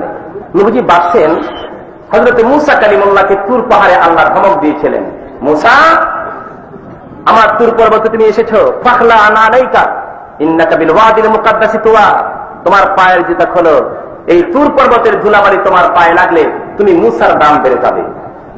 মূসাকে আল্লাহ ধমক দিয়েছেন তুর পাহাড়ে, আর আমি নবী এসে গেলাম আরশ আজিমে। আল্লাহর হাবিব, আমার ভাইয়েরা, জুতা মোবারক খোলার জন্য যখন উদ্যত হলেন, এমন সময় ভিতর থেকে আমার আল্লাহ ডাক দিলেন, হুকুমে খামসাকো के खाके तूर से बरकत मिले और तेरे कदमों की बदौलत अर्श को इज्जत मिले। হুজুর मूसार কথা চিন্তা করতেছেন। मूसार প্রতি হুকুম ছিল তুর পর্বতের ধুলাবাড়ি লেগে मूसा সম্মান বাড়বে, আর আপনার প্রতি হুকুম হলো আমার আরশ আজিম দরখাস্ত দিয়েছে আপনার জুতা মোবারকের ধুলি লাগলে আমার আরশের দাম দাঁড়িয়ে যাবে। সুতরাং আপনি জুতাগুলি সহ আরশ আজিমের ভিতরে ঢুকলেন। নবীজি যখন ঢুকে পড়েছেন, আল্লাহ বলছেন হাবিব ভয় পাবেন না, আকবিলিয়া হাবিবি, আরো সামনে আসেন। এত কাছে নিচ্ছেন, দেখুন আল্লাহ তার দুস্থকে কত কাছে বসাবেন। এর পাশে এই নবীজির স্মরণে একটু দুরূদ শরীফ পড়েন তো, সোনার মদিনায় আল্লাহুম্মা সাল্লি আলা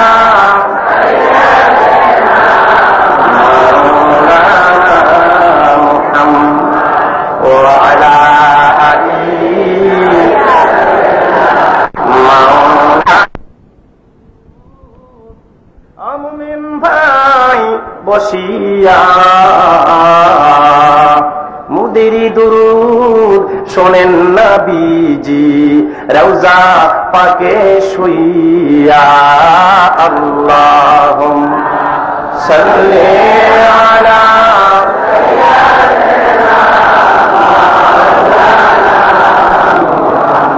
ওয়া আলা আলি সাইয়্যিদিনা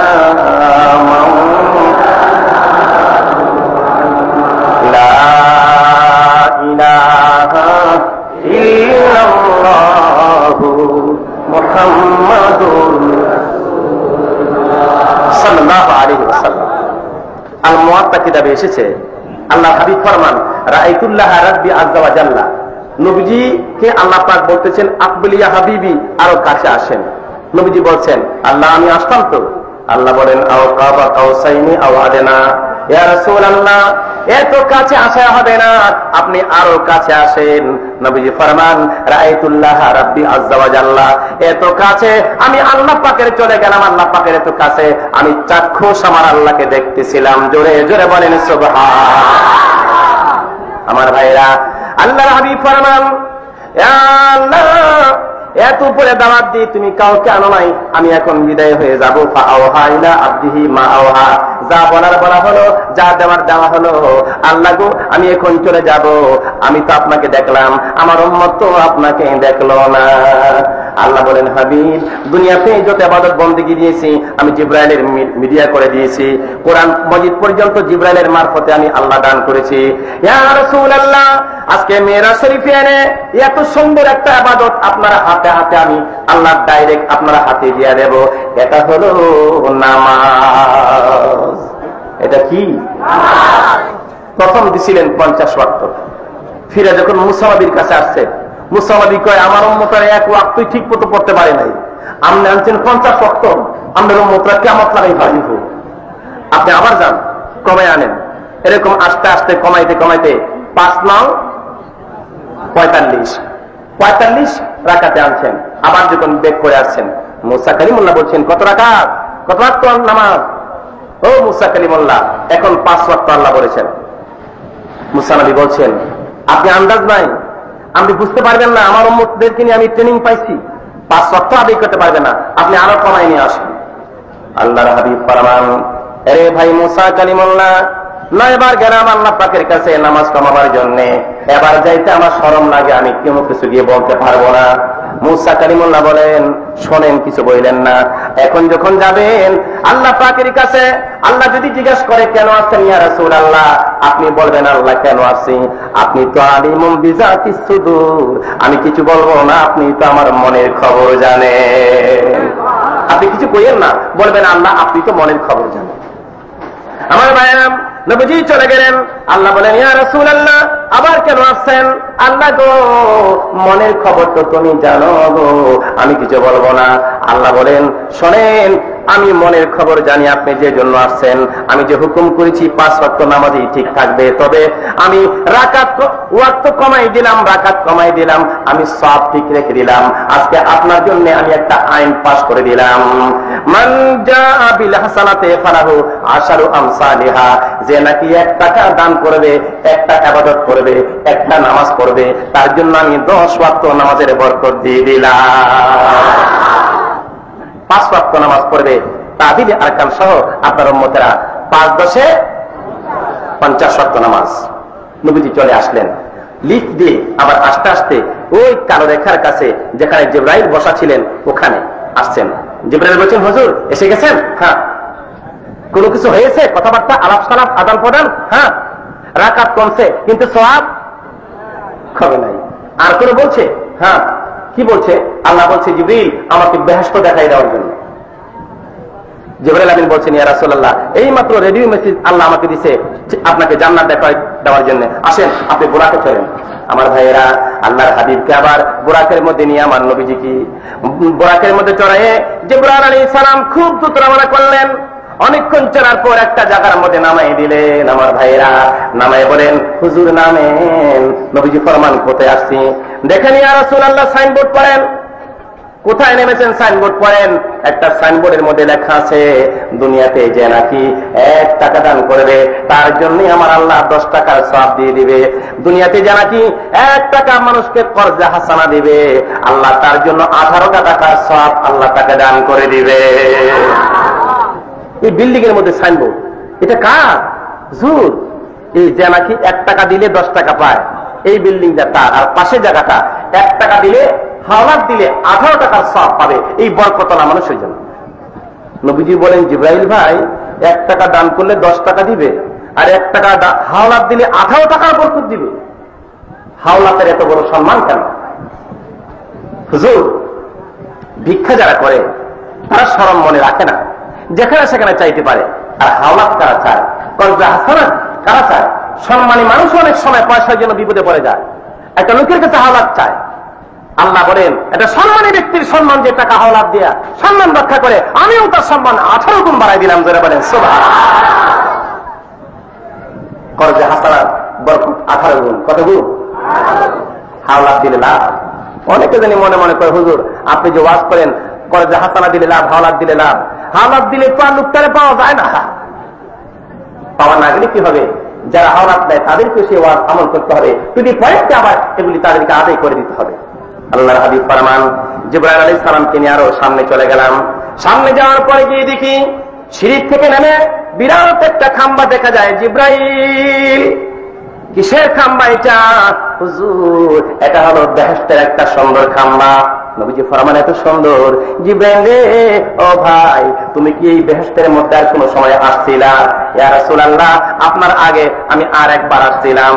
একবার আসছিলাম আয়েশা? হুজুর আমি একবার বেহেশতে আয়েশা একটা উড়াল দিয়া 70,000 বছরের পরে এই খাম্বাটা কি আমি চাপ দিয়ে ধরছিলাম। কয় হাজার বছর পরে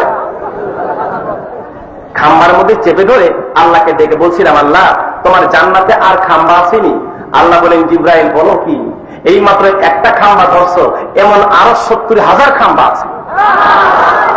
হুজুর যখন আল্লাহ বলতেছেন এর থেকে আরো এটা ছাড়া 70,000 খাম্বা আছে, আমার ভয় লাগলো। আমি আর ভিতরের দিকে ঢুকি নাই, এখান থেকে আবার ব্যাক করে ফিরে চলে আসছি, না জানে আবার রাস্তা ভুলে যাই। নবীজি বলেন জিবরাইল আজকে রাস্তা বলার কোনো চিন্তা করো না, ইনশাআল্লাহ আজকে আমরা 2 জন। আজকে কতজন? এই জিবরাইল শোনো, ওই দিন রাস্তা বলার জন্য তুমি চিন্তা করেছো, আজকে কোনো রাস্তা বলতে হবে না, আমরা 2 জন। চলো আমরা সামনের দিকে যাই। সামনের দিকে এসে দেখি বড় সুন্দর একটা রুমের মতো দেখা যায়। আল্লাহর হাবিব ফরমান জিবরাইল আমি ওই রুমটার কাছে যাব। হুজুর চলেন যাই। নবীজি ফরমান রুমের মতো না, নবী বলেন আমি যেন দেখতে লাগলাম একটা হাউজের মতো। জিবরাইল রে এটা কিসের হাউজ? হুজুর জান্নাত কাছে গেলেই তো দেখবেন সাইনবোর্ড লেখা আছে। আল্লাহর হাবিব গিয়ে দেখেন হাউজের গায়ের মধ্যে সাইনবোর্ড লেখা আছে কাফ ওয়া জবর কাউ সার জবর সার কাউ সার। চিৎকার মেরে বলেন সুবহান। জিবরাইল, এটা কিসের হাউস, কোন কাউসার? নবীজি এখন কি টের পান নাই গো, এটাই তো আপনার হাউজে কাউসার। আল্লাহর হাবিব বলেন, ও জিবরাইল, হাউজে কাউসারের ভিতরে আমাকে যাইতে হবে, এটার ভিতরে আমার দেখতে হবে। আল্লাহর হাবিব ফরমান, হাউজে কাউসারের ভিতরে জিবরাইলকে নিয়ে ঢুকে আমি দেখতে পাইলাম কলকল কলকল কলকল আওয়াজ করতেছে। কলকল আওয়াজ কিসের হয়? জিবরাইল আমিন দেখাই দিলেন, হুজুর এই ক্যানেল দিয়া পানি আসতেছে, এই ক্যানেল দিয়া শরবত আসতেছে, হুজুর এই ক্যানেল দিয়া দুধ আসতেছে, আর এই ক্যানেল দিয়া মধু আইসা একটা হাউজের মধ্যে জমা হইতেছে, এই জন্য কলকল আওয়াজ শোনা যায়। জোরে জোরে বলেন সুবহানাল্লাহ। আল্লাহর হাবিব ফরমান, আমি হাউজটার মধ্যে গিয়ে দেখি চারদিকে সুন্দর করে তাক লাগানো আছে, আর তাকের মধ্যে জমরজুদ পাথর দ্বারা, আর এই জমরজুদ পাথর দ্বারা কাপ পিরিজ বানানো, এত এত কাপ, একটা পিরিজের পর একটা কাপ, একটা পিরিজের পর একটা কাপ। আল্লাহর হাবিব ফরমান, আমি আন্দাজ করতে লাগলাম আমার নবুয়তের পর থেকে কিয়ামত পর্যন্ত আমার যত উম্মত দুনিয়াতে আসবে, একটা একটা কাপ পিরিজ দিলে মনে হয় এখানে কোনো শর্ট পড়বে না। আমার ভাইরা, আমার বন্ধুগণ, আল্লাহর হাবিব বলেন, জিবরাইল রে, ও ভাই জিবরাইল, এই নহর কোন খান থেকে পানি আসতেছে, কোত্থেকে দুধ আসতেছে, কোত্থেকে মধু আসে, আর কোত্থেকে শরবত আসে, আমি উৎপত্তি স্থলটা একটু দেখতে চাই। এখানে তো দুধ পানি মধু শরবত আছে, কিন্তু কোন জায়গা থেকে আসে রে ও জিবরাইল, ওই জায়গাটা আমাকে দেখাইতে হবে। আল্লাহু আকবার বলে। হযরত জিবরাইল আলাইহিস সালাম বলেন, হুজুর ওই শরবত এবং পানি, দুধ এবং মধুর উৎপত্তি স্থলে যাওয়ার ক্যাপাসিটি আমি জিবরাইলের নাই। ইয়া রাসূলুল্লাহ, আপনি কাজ করেন, আল্লাহর কাছে মুনাজাত করেন, ওই দেশে আমি দিতে পারবো না, ওখানে নূরে তাজাল্লির হিট এত বেশি, আমি পারবো না, আল্লাহ আপনাকে নেওয়ার ব্যবস্থা করতে পারেন। আল্লাহর হাবিব আল্লাহ পাকের কাছে মুনাজাত দিলেন, মাবুদ গো, মাবুদ, কোন জায়গা থেকে হাউজে কাউসারের এই সমস্ত গুলি আসতেছে, উৎপত্তি স্থলটা মেহেরবানি করে আমাকে তুমি একটু দেখাই দাও। অল্পক্ষণের মধ্যে সং সং করে একটা ফেরেশতার সামনে হাজির হয়ে গেল। আল্লাহর হাবিব ফরমান, জিবরাইল ভাই, এই ফেরেশতার সঙ্গে কি আপনার আগে দেখা আছে? জিবরাইল বলেন, হুজুর আমার দেখা থাকবে দূরের কথা, এমনি ধরনের ফেরেশতা যে আল্লাহ বানিয়েছেন এই কথাই তো আমার আন্দাজ ছিল না। ফেরেশতা বলে, হুজুর, ইয়া রাসূলুল্লাহ, ইয়া হাবিবাল্লাহ, আপনি দুধ মধু পানি শরবতের উৎপত্তি স্থল দেখতে আল্লাহ পাকের কাছে দরখাস্ত করেছেন। জিবরাইল সেখানে যাওয়ার পাওয়ার নাই, ওই দেশ থেকে আল্লাহ আমাকে পাঠিয়েছেন, আসেন আপনি আমার পিছনে পিঠে চড়ে আমার গলার মধ্যে ভালো করে চেপে ধরেন, তবে দুইটা শর্ত, আমি যে উড়াল দেব বোরাকার থেকে দ্রুত, রাফাত থেকে আরো দ্রুত আমি চলব। আপনার সঙ্গে আমার শর্ত দুইটা, একটা হলো চোখ বন্ধ রাখবেন, আর গলার মধ্যে মজবুত করে ধরে রাখবেন। আমার ভাইয়েরা, হযরত জিবরাইল আলাইহিস সালামকে এখানে রেখে আমার নবীজি হযরতে রাসূল পাক সাল্লাল্লাহু আলাইহি সাল্লাম ওই হাউজে কাউসার উৎপত্তি স্থল দেখার জন্য ফেরেশতার গলার মধ্যে মজবুত করে ধরলেন আর চোখটা বন্ধ করলেন। ফেরেশতা বলে, হুজুর আমি যখন বলবো রেডি, তখন চোখ বন্ধ করবেন আর আমার গলা মজবুত করে ধরবেন। ফেরেশতা বলল, রেডি। আল্লাহু আকবার বলেন। আমার ভাইয়েরা, আপনারা মনে মনে বলবেন, হুজুর আপনি যে ওয়াজ করেন মনে হয় যেন নাটক, রেডি বলতে দেরি হলো, আমার আল্লাহর হাবিব চোখ দুটা বন্ধ করতে দেরি হলো না, মজবুত করে ধরলেন। নবীজি ফরমান, ফেরেশতারে এত হুঁশিয়ারি আমাকে কেন দাও, চোখ বন্ধ করতে কেন বলো? ফেরেশতা বলে, হুজুর চোখ যদি খোলা থাকে আপনি ভয় পাবেন, হাত যদি আপনি শক্ত করে না ধরেন আস্তে করে আপনি পড়ে যাবেন। আমি যেখানে গিয়ে বলবো চোখ খুলেন গলা ছাড়েন, আপনি সেখানে গিয়ে চোখ খুলবেন গলা ছাড়বেন। আমার ভাইরা, ফেরেশতার গলার মধ্যে আমার নবী মজবুত করে ধরলেন। ফেরেশতা বলে, রেডি। আল্লাহর হাবিব চোখ মুবারক বন্ধ করলেন। ফেরেশতা আল্লাহর হাবিব ফরমান, আমার মনে হলো বুরাকের থেকে আরো দ্রুত, রাসূল থেকে আরো দ্রুত ফেরেশতা আমাকে নিয়ে চললো। অনেকক্ষণ চলার পরে এমন একটা জায়গার মধ্যে নামায় দিল, আমি নবী গিয়ে দেখতে পাই বিরাট একটা গম্বুজ দেখা যায়। ফেরেশতা ভাই, এটা কিসের গম্বুজ? হুজুর আপনি নিজেই তালাশ করেন না, যান যান। আল্লাহর হাবিব ফরমান, গম্বুজটা এত বড়, 7 আসমান 7 জমিন যদি গম্বুজটার মধ্যে রাখা হয়, মনে হবে যেন বিরাট একটা পর্বতের চূড়ার মধ্যে শালিক পাখি বসা। আল্লাহর হাবিব কাঁদতে লাগলেন, আল্লাহ গো, তোমার কত বড় খেরেশমা, এত বড় গম্বুজ তো কোনোদিন দেখি নাই। গম্বুজের উপরে নজর করে দেখতে পান বিরাট একটা কাপ। কি দেখেন? ও ফেরেশতা, এই গম্বুজের ভিতর আমাকে ঢুকতে হবে, এমন গম্বুজ জীবনে দেখি নাই, এই গম্বুজ আমাকে পাগল বানিয়ে ফেলেছে। চলো চলো, তাড়াতাড়ি দরজা খোলো। হুজুর গো, এই গম্বুজের দরজার চাবি আমার কাছে নাই। নাই? আল্লাহ থেকে নাও। আল্লাহ, আল্লাহ গো, তোমার দোস্ত ভিতরে ঢুকতে চায়, দরজার চাবি দাও। আল্লাহ বলেন, ফেরেশতা রে, এই দরজার চাবি তো আমার বন্ধুর কাছে আছে। ইয়া রাসূলুল্লাহ, আল্লাহ বলতেছেন এই দরজার চাবি নাকি আপনার কাছে আছে? নবীজি বলেন, বলে কি? আরে আমি কি চাবি নিয়ে এসি নাকি? আমি কি জানতাম দরজা খুলতে হবে? আমার আল্লাহ বলেন, এ ফেরেশতা, আমার নবীজিকে জানিয়ে দাও, এই দরজার চাবি অন্য কিছু না, এই দরজার চাবি আমার নবীজির জবান মোবারকের মধ্যে আছে। আমার নবী বিসমিল্লাহ বলে তালার মধ্যে ধরলে তালা খুলিয়া যাবে। জোরে জোরে বলেন সুবহানাল্লাহ। আল্লাহর হাবিব ফরমান, রিমোট কন্ট্রোল পরশুদিন আমি পত্রিকায় দেখেছি, রিমোট কন্ট্রোল গেট বাংলাদেশে চালু হয়েছে। আমি লন্ডনে যখন ওয়াজ করতে যাই, বাসার থেকে বেরিয়ে যাব, লোকেরা বলে, হুজুর চলেন আমরা মাহফিল স্টার্ট করবো, যাবো, গাড়িতে উঠবো, চলেন বাসার থেকে। বাসার গেট তো সামনে বন্ধ। আমি বললাম, গেট তো বন্ধ। হুজুর গেট খুলে যাবে, আপনি যান না। আমি তো গেটের কাছে যেতে যেতে ও বাসার ভিতর থেকে সুইচ টিপ দিচ্ছে, অটোমেটিক গেটটা স্প্রিং এর মতো খুলে গেছে। জোরে বলেন সুবহানাল্লাহ। নবীজি, চাবি তো আপনার কাছে, চাবি তো আমি দিয়ে রেখেছি, আপনি পড়েন, আমার সঙ্গে পড়েন, বিসমিল্লাহির রাহমানির রাহিম। আমার ভাইয়ের, আমার বন্ধুগণ, আল্লাহর হাবিব বিসমিল্লাহ বলে তালার মধ্যে ধরলে পপ করে তালা খুলে যাইয়া দরজাটা স্প্রিং এর মতো, রিমোট কন্ট্রোলের মতো দরজা খুলে গেল। আমার নবী ফেরেশতা সহ এই গম্বুজের দরজার ভিতরে ঢুকলেন। ঢুকে দেখতে পান বিরাট গম্বুজ, মাত্র 4টা পিলারের পরে খাড়া। কয়টা পিলার? 4টা পিলারের পরে খাড়া। আল্লাহর হাবিব বলেন, ও ফেরেশতা, পিলারের গায়ে মনে হয় কি সাইনবোর্ড আছে? জি হুজুর।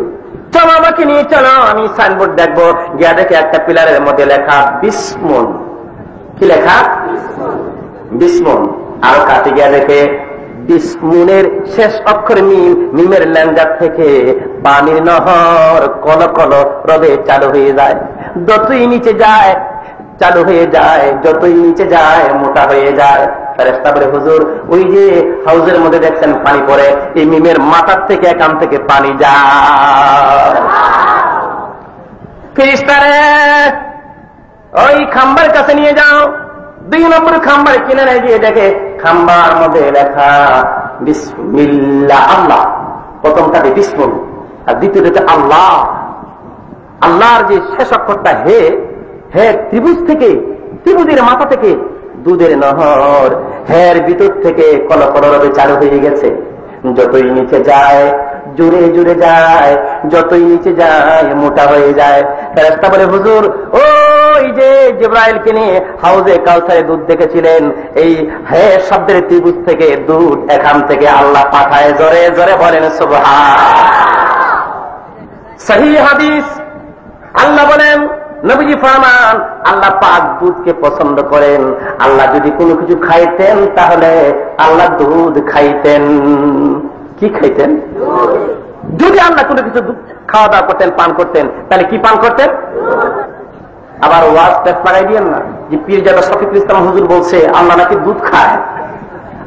ওয়াজ জের জবর দিয়ে দাড়ি কমা দিয়ে শুনতে হবে, ঠিক না? আবার যদি আপনার উল্টা গিয়া বলেন পীরজাদা হুজুর বলছে আল্লাহ দুধ খায়, আল্লাহ দুধ খায় না। আল্লাহ যদি কিছু খাইতেন তাহলে কি খাইতেন? দুধ খাইতেন, দাড়ি কমা দিয়ে পড়তে হবে। সাইনবোর্ড লেখা আছে এখানে পেশাব করিবেন না, করিলে 50 টাকা জরিমানা। কেউ যদি কমাটামা বাদ দিয়ে আন্দাজি পরে এখানে পেশাব করিবেন না, করিলে 50 টাকা জরিমানা, হ্যাঁ পেশাব স্টার্ট করে দিব। কি কোন আপনারা ওয়াজ বুঝি শুনে গ্রহণ করতে হবে, পেশ লাগাই না। আবার আমার ভাই আবার আসুন, দুধ আল্লাহ পাকের একটা নেয়ামত। ভাইরা খলিফাতুল মুসলিমিন হযরত ওমর ফারুক রাদিয়াল্লাহু তাআলা আনহু, উনি পৃথিবীর অর্ধেকটা আয়ত্ত ছিলেন, পুরা পৃথিবীর অর্ধেকটা উনি পরিচালনা করতেন। খলিফাতুল মুসলিমিন আমিরুল মুমিনিন ওমর ফারুক রাদিয়াল্লাহু তাআলা আনহু, উনি পাড়ায় পাড়ায় ঘুরতেন, প্রজাদের খবর নিতেন। আজকে ফজরের নামাজের পর উনি একটা গ্রামের রাস্তা দিয়ে রওনা করলেন। কিছুক্ষণ যাওয়ার পরে একটা সাধারণ পুরের ঘরে হেলাম দিয়া বাহিরে বসলেন। উনি আন্দাজ করতে চান, দেখি তো এই এলাকার লোকেরা শান্তিতে আছে নাকি অশান্তিতে। একটু পর শুনতে পায় একজন বুড়ি তার একটা যুবতী মেয়েকে ডেকে ডেকে বলে, মা গো ভোর হয়ে গেছে, ছাগল 2টা আছে, বকরি 2টা দহন করে তাড়াতাড়ি দুধ বাজারে নিতে হবে, বিক্রি করে তারপরে আমাদের খাওয়া দাওয়ার ব্যবস্থা হবে। ওমর ফারুক বলেন, আমি তার ঘরের বাহিরে আছি, এরা তো জানে না। বুড়ি যে কথা বলতেছে আমি আন্দাজ করতে লাগলাম ঘরে আর কোন পুরুষ লোক নাই। যে মেয়েটাকে বলতেছে মেয়েটা মনে হয় যুবতী মেয়ে, মেয়েটা দুধ দোহাইতেছে। ওমর ফারুক বলেন, ঝাঁক ঝাঁক করে আওয়াজ আমার কানে আসতেছে। দুধ দহনের পরে বুড়ি মেয়েটাকে বলে, মা দুধ দহনের পরে মাপ দাও, কতটুকু দুধ হয়েছে? মেয়েটা বলে, মা গো 3 পোয়ার মতো দুধ হয়েছে গো মা। বুড়ি বলে, মা 3 পোয়া দুধের দাম দিয়া আমাদের চাল ডাল আটা রুটি কেনার পয়সা হবে না গো মা। কাজ করো, 3 পোয়ার সাথে 1 পোয়া পানি মিলাইয়া 1 সের করিয়া তারপরে বাজারে বিক্রি করতে হবে। মেয়েটা বলে, মা গো খলিফাতুল মুসলিমিন আমিরুল মুমিনিন নিষেধ বসে থাকে নাই, এখানে তো উনি নাই, তুমি পানি দিলি আর কি হবে, উনি তো আর দেখবেন না। মেয়েটা বলে, মা গো খলিফাতুল মুসলিমিন না দেখতে পারে, যিনি তামাম জাহানের মালিক আমার আল্লাহ তো দেখবে গো মা। মা হালাল কামাই করব, অল্প অল্প খেয়ে কষ্ট করে জীবন ধারণ করবো গো, তারপরেও আমিরুল মুমিনিনের কথা লঙ্ঘন করব না। খলিফাতুল মুসলিমিন বাইরে থেকে মেয়েটার সুন্দর কথা শুনে আস্তে করে উনি চলে গেলেন মসজিদে নববীতে, গিয়ে সাহাবায়ে কেরামদেরকে ডাকাইলেন, সাহাবীরা আসো, আব্দুল্লাহ ইবনে ওমর আমার ছেলের বিয়ের জন্য তোমরা পেরেশান হয়ে গেছো, আমার ছেলের বিয়ের জন্য একটা মেয়ে আমার বড় চয়েস হয়েছে। সাহাবায়ে কেরাম বলে, খলিফাতুল মুসলিমিন আমিরুল মুমিনিন ভাই কোন বাদশার মেয়ে? রোমের বাদশার মেয়ে নাকি পারস্য সম্রাটের মেয়ে? আমিরুল মুমিনিন বলে, রোমের বাদশার মেয়ে না, পারস্য সম্রাটের মেয়ে না। সাহাবীরা রে একটা বিধবা গোয়ালিনীর মেয়ে। জোরে জোরে বলেন সুবহানাল্লাহ। হুজুর বলেন কি, তামাম পৃথিবী অর্ধেকটা পৃথিবী আপনার আয়ত্তে, আপনার শাসনে রয়েছে, আর আপনি একটা গোয়ালিনী বিধবা মেয়ে মহিলার মেয়েকে পছন্দ করেছেন। কয়েক সাহাবীরা তোমরা অপেক্ষা করো, আমি উকিল পাঠাবো, এখন যাবে, গোয়ালিনী যদি রাজি হয় এর মেয়ের সাথে আমার ছেলের বিয়ে হবে। উকিল চলে গেল। যাও আসরের নামাজের পর গোয়ালিনীকে তার মেয়েকে নিয়ে বোরকা পরিহিত অবস্থায় মসজিদে নববীতে আসতে বলবা, বিয়ার প্রস্তাব দিও। উকিল সাহস পায় না, কোথায় খলিফাতুল মুসলিমিন, কোথায় গোয়ালিনীর মেয়ে, প্রস্তাব দিতে সাহস পায় না। শুধু বলছে আমিরুল মুমিনিন আসরের নামাজের পর আপনাকে যেতে বলছে, মেয়েটাকে নিয়ে যাবেন, বোরকা পরে যাবেন। সাহাবায়ে কেরামদেরকে নিয়ে আমিরুল মুমিনিন মসজিদে নববীতে বসা আসরের নামাজের পরে। ইন্দিমিন টাইম মহিলা মসজিদে নববীতে হাজির। একটু আগে উকিল বলেছে, হুজুর আমি খবর বলেছি, বিয়ের কথা বলি নাই, কেন বলো নাই? আমিরুল মুমিনিন আমি যখন আসতে বলছি আপনার কাছে, মহিলাটা কাঁদতে কাঁদতে অস্থির হয়ে যাচ্ছে। কেন কাঁদবে? আমার ভাইয়েরা, খলিফাতুল মুসলিমিন ওনার নাম শুনলে মানুষ থারথার করে কাঁদতো। আল্লাহু আকবার বলেন। এখনো যদি কোনো মানুষের স্বপ্ন দোষ হয়, কেউ যদি স্বপ্নে কিছু খায়, সে যদি ঘুমের আগে বুকের মধ্যে ওমরের নামটা লেখে, আইন মিম রা বুকের মধ্যে ওমর লেখা যদি কমায়, শয়তান তার কাছে আসবে না। শয়তান মনে মনে বলবে, ওমর না থাকলে কি হবে, ওমরের নাম তার বুকের মধ্যে নিয়ে শোয়া। এ তো প্রচন্ড একটা বিকট চেহারা ছিল না। এই জন্য হুজুর আমি আর বিয়ের কথা বলি নাই, বোরকা পরে আসতে বলছি। এসে গেছে, এসে আবার কাঁদতেছে বোরকার ভিতরে, হুফায়া হুফায়া কান্দে। আমিরুল মুমিনিন খলিফাতুল মুসলিমিন বলেন, বোরকা পরিহিত অবস্থায় মনে হয় তুমি কাঁদতেছ, কেন কান্দো? বাড়িতে নাকি তুমি অনেক কান্নাকাটি করেছ।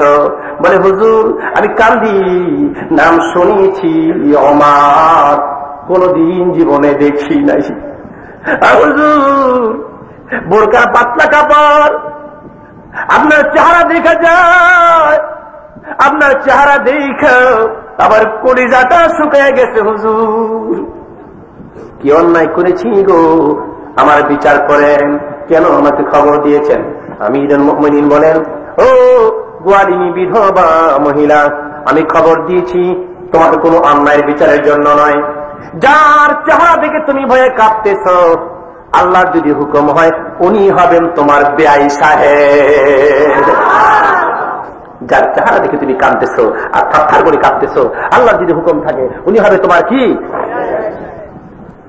রাজি আছো? সাহাবীরা তোমরা কোনো কথা বলবা না। হযরত ওমর বলেন, ও বুড়ি, সকালে বেলা তোমার মেয়েকে দুধ দোহনের কথা বলছি না? জি হুজুর। তুমি বলছি না পানি দেওয়ার জন্য? জি হুজুর। মেয়েটা কি বলছে? খলিফাতুল মুসলিমিন নিষেধ করেছে, না মা, পানি দিয়ে আর বিক্রি করা যাবে না। গোয়ালিনী, তোমার মেয়ের কথাগুলি আমার তৈরি হয়েছে। তোমার মেয়ে বলছে, মা, খলিফাতুল মুসলিমিন এখানে না থাকলে কি হবে গো, তামাম জাহানের মালিক তিনি তো আমাদেরকে দেখতেছে। এই গোয়ালিনী শোনো, তোমার মেয়ের কথা আমার বড় পছন্দ হয়েছে। আল্লাহ যদি হুকুম হয়, তুমি যদি রাজি হও, তোমার মেয়ে আমার ছেলের সঙ্গে বিয়ে হবে। মহিলা থারথার করে কাঁদতে, হুজুর বলেন কি? কত দেশের রাষ্ট্রপতির মেয়ে আপনার ছেলের জন্য পাগল। যান হুজুর যান, আপনি যদি চয়েস করেন করে থাকেন, আমি রাজি, আমার মেয়েকে আপনাকে দিয়ে দিলাম। সরাসরি করে মানে বিনিময় বিয়ে হয়ে গেল।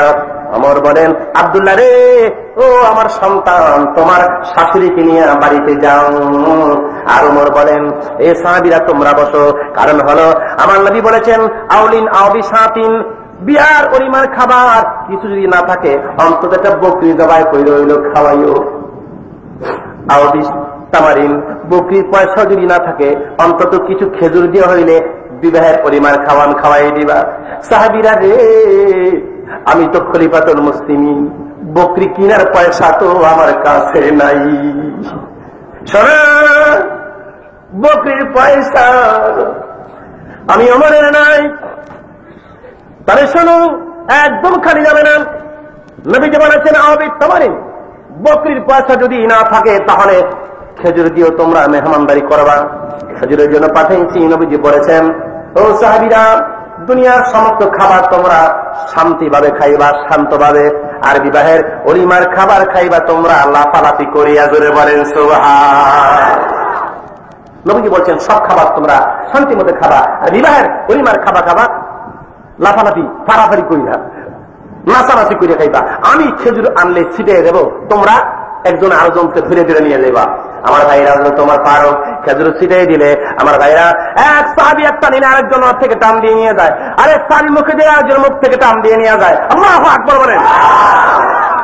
এমনি ভাবে সুন্দর করে আমার ভাই না এই ব্যবস্থাপনা সেখানে হয়ে গেল। ফেরেশতা বলে, হুজুর, ইয়া রাসূলুল্লাহ, হের ত্রিভুজ থেকে দুধের নহর এখান থেকে চালু হয়ে ওই যে জিব্রাইলকে নিয়ে দেখছেন হাউজে কাউসার, সেখানে যায়। 3 নম্বর পিলারের কিনারে গিয়ে দেখে রহমান, রহমান নামের নুনের মাথার থেকে পানি নহর, আরে শরবতের নহর এখান থেকে চালু হয়ে যাচ্ছে। সুবহানাল্লাহ বলেন। রাহিম, আর একটা পিলারের কিনারে গিয়ে দেখে রাহিমের মিমের লেজ থেকে শরবতের নহর এখান থেকে প্রবাহিত হয়ে যাচ্ছে। যতই নিচে যায় দ্রুত গতিতে যায়, যতই নিচে যায় আরো মোটা হয়ে যায়। ইয়া রাসূলুল্লাহ, এই চারটা পিলারের মধ্যে বিষ্ণু, আল্লাহ, রহমান, রহিম, এই চার জায়গা থেকে এখান থেকে চালু হয়ে যাইয়া সবগুলি একত্র হইয়া হাউজে কাউসারে পড়ে। জোরে জোরে বলেন সুবহান। আমার আল্লাহ বলেন, নবীজি সব তো শুনলেন, আর কিছু বাকি আছে? কি কোন আপনার এমনি আর কিছু বাকি আছে? আল্লাহ গো আরেকটা কথা বলুন। আল্লাহ আরেকটা কথা বলিলা বিদায় হয়ে যাব। কোন কথা? মাহমুদ, এই যে বিসমুলের মিমের নিচের থেকে, হাত ত্রিভুজ থেকে, নুনের থেকে, মিমের থেকে এগুলি যাচ্ছে, এগুলি কোথ থেকে আসে? আমার আল্লাহ বলেন, ইয়া রাসূলুল্লাহ, গম্বুজের উপরে যে একটা বিরাট কাপ দেখেছেন, ওই কাপের মধ্যে আমি আল্লাহ নিজের হাতে দুধ, শরবত আর মধু আর পানি নিজের হাতে ঢালিয়া দেই। ওই গম্বুজের পরে কাপের থেকে টান নানা হয়ে চাই দৌড়ে যাইয়া আবার হাউজে কাউসারের মধ্যে জমে যায়। আমার নবী কাঁদেন, মাবুদ গো, এতে টাইমে আমার উম্মতেরা যদি আমার কাছে শরবতের জন্য আসে, আমি কি পারবো লক্ষ কোটি উম্মতকে এক টাইমে এতগুলি কাপ দিয়া দে শরবত দিতে? একজনে বলবে, ইয়া রাসূলুল্লাহ, শরবত দে, আমার কলিজা ফাইটা যায়, আমি কেমনে দিব গো আমার উম্মতকে? আমার আল্লাহ বলেন, মা রামাইতা ইয রামাইতা ওয়ালাকিন্নাল্লাহ রামা। আপনি কিসের চিন্তা করেন ইয়া রাসূলুল্লাহ? হিজরতের সময় আপনি এক মুষ্টি মাটি নিয়ে যখন নিক্ষেপ করেছিলেন, আমি প্রত্যেকটি বালিকণা মক্কার সমস্ত কাফেরদের চোখের মধ্যে এদের টাইমে আমি ঢুকাই দিয়েছিলাম। আপনি হাউজে কাউসারের শরবত উম্মতে পান করাইবেন, এই চিন্তা আপনার করতে হবে না। জান, আমি ওয়াদা করলাম, একটা কাপ যখন আপনি হাতে নিবেন, একটা কাপের মধ্যে হাউজে কাউসারের শরবত যখন আপনি নিবেন, আমি আল্লাহ কুদরতি হাত দিয়ে লক্ষ কোটি কাপের মধ্যে এট এ টাইমে আমি দিয়ে দিব। আপনার উম্মতেরা কলিজা ফাটা চিৎকার আর সেদিন দিবে না।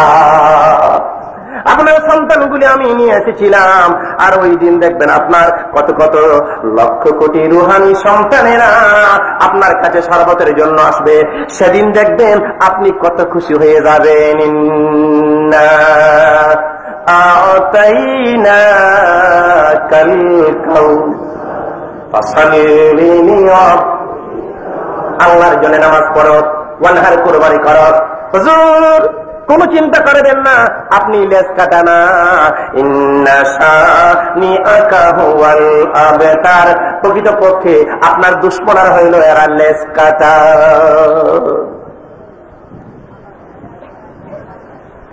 এত সুন্দর হাউজে কাউসারের শরবত, আমরা কি একটা কাপ পাবো না? সেখানে কাপ পিরিচ আছে, জোরে কোন, গ্লাস নাকি কাপ পিরিচ? আরে কাপ পিরিচ নাকি গ্লাস আছে? আসে বন্ধুগণ, 4 দিন ব্যাপী সম্মেলন চলছে। 3 দিন ব্যাপী এই ইসলামী মহাসম্মেলনে তাফসীরুল কোরআন মাহফিলের আজকে সমাপনী প্রোগ্রামে আজকে আখিরি মোনাজাত। কি মোনাজাত? আল্লাহুম্মা সাল্লি আলা সাইয়্যিদিনা ওয়া আলা আলি সাইয়্যিদিনা মাওলানা। সকলে একবার বলেন আলহামদুলিল্লাহ। আমার ভাইয়েরা, মুনাজাত হবে, প্রাণ খুলে আমি দোয়া করব। আমি কি পারি বলতে দোয়া কবুল হবে? তবে আমার একটা সাহস আছে। এই হাত দুইটা প্রতি বছর আল্লাহর ঘর লাগায় লাগায় খান্দি, আবার আল্লাহ তৌফিক দেয় এই হাত দুইটা আল্লাহর নবীর রওজা পাকে লাগায় লাগায় খান্দি। মিনাতে আরাফাতে যারা আমার সঙ্গে ছিল, মিনাতে যখন আমি ওয়াজ করতাম আর দোয়া করতাম, আরাফাতে আমি যখন ওয়াজ করতাম, দোয়া করতাম, লোকেরা দৌড়ে আমাকে চেপে ধরত, হুজুর আর বলবেন না, কলিজা কেটে মরে যাব। এ ভাইয়েরা, আমি সাহস করে এই জন্য আল্লাহর কাছে দাবি করতে পারি, আল্লাহ গো, তুমি আমাকে আনাফা তার মিনা আমল দ্বারা পায় কত নিয়ে আমাকে কাঁদাইছো গো আল্লাহ। আমার ভাইরা, আমাদের জানেন আমাদের বাড়ি আছে মক্কা শরীফ। আল্লাহর ঘর যখন তাপ করতে আসি, আমার ছোট ছোট ভাইরা, খালাতো ভাইরা সৌদি, ওই দেশের নাগরিকেরা আস্তে করে আমার কানে কানে বলে, ও সিডি শফিক, আপনি চোখের পানি ফেলে কাঁদেন, আবার চোখের পানি মুইসা মুইসা আল্লাহর ঘরের ওয়ালের মধ্যে কেন লাগান? আমি বলি, তোরা তো বুঝবি না, আমি কান্দি আর চোখের পানি আল্লাহর ঘরে লাগায় সাক্ষী রেখে যাই। আল্লাহ, এই চোখের পানি তোমার ঘরে আমি লাগায় সাক্ষী রেখে গেলাম, এই চোখের পানি হাসরে সাক্ষী দিবে আমি কার জন্য এখানে দোয়া করেছিলাম।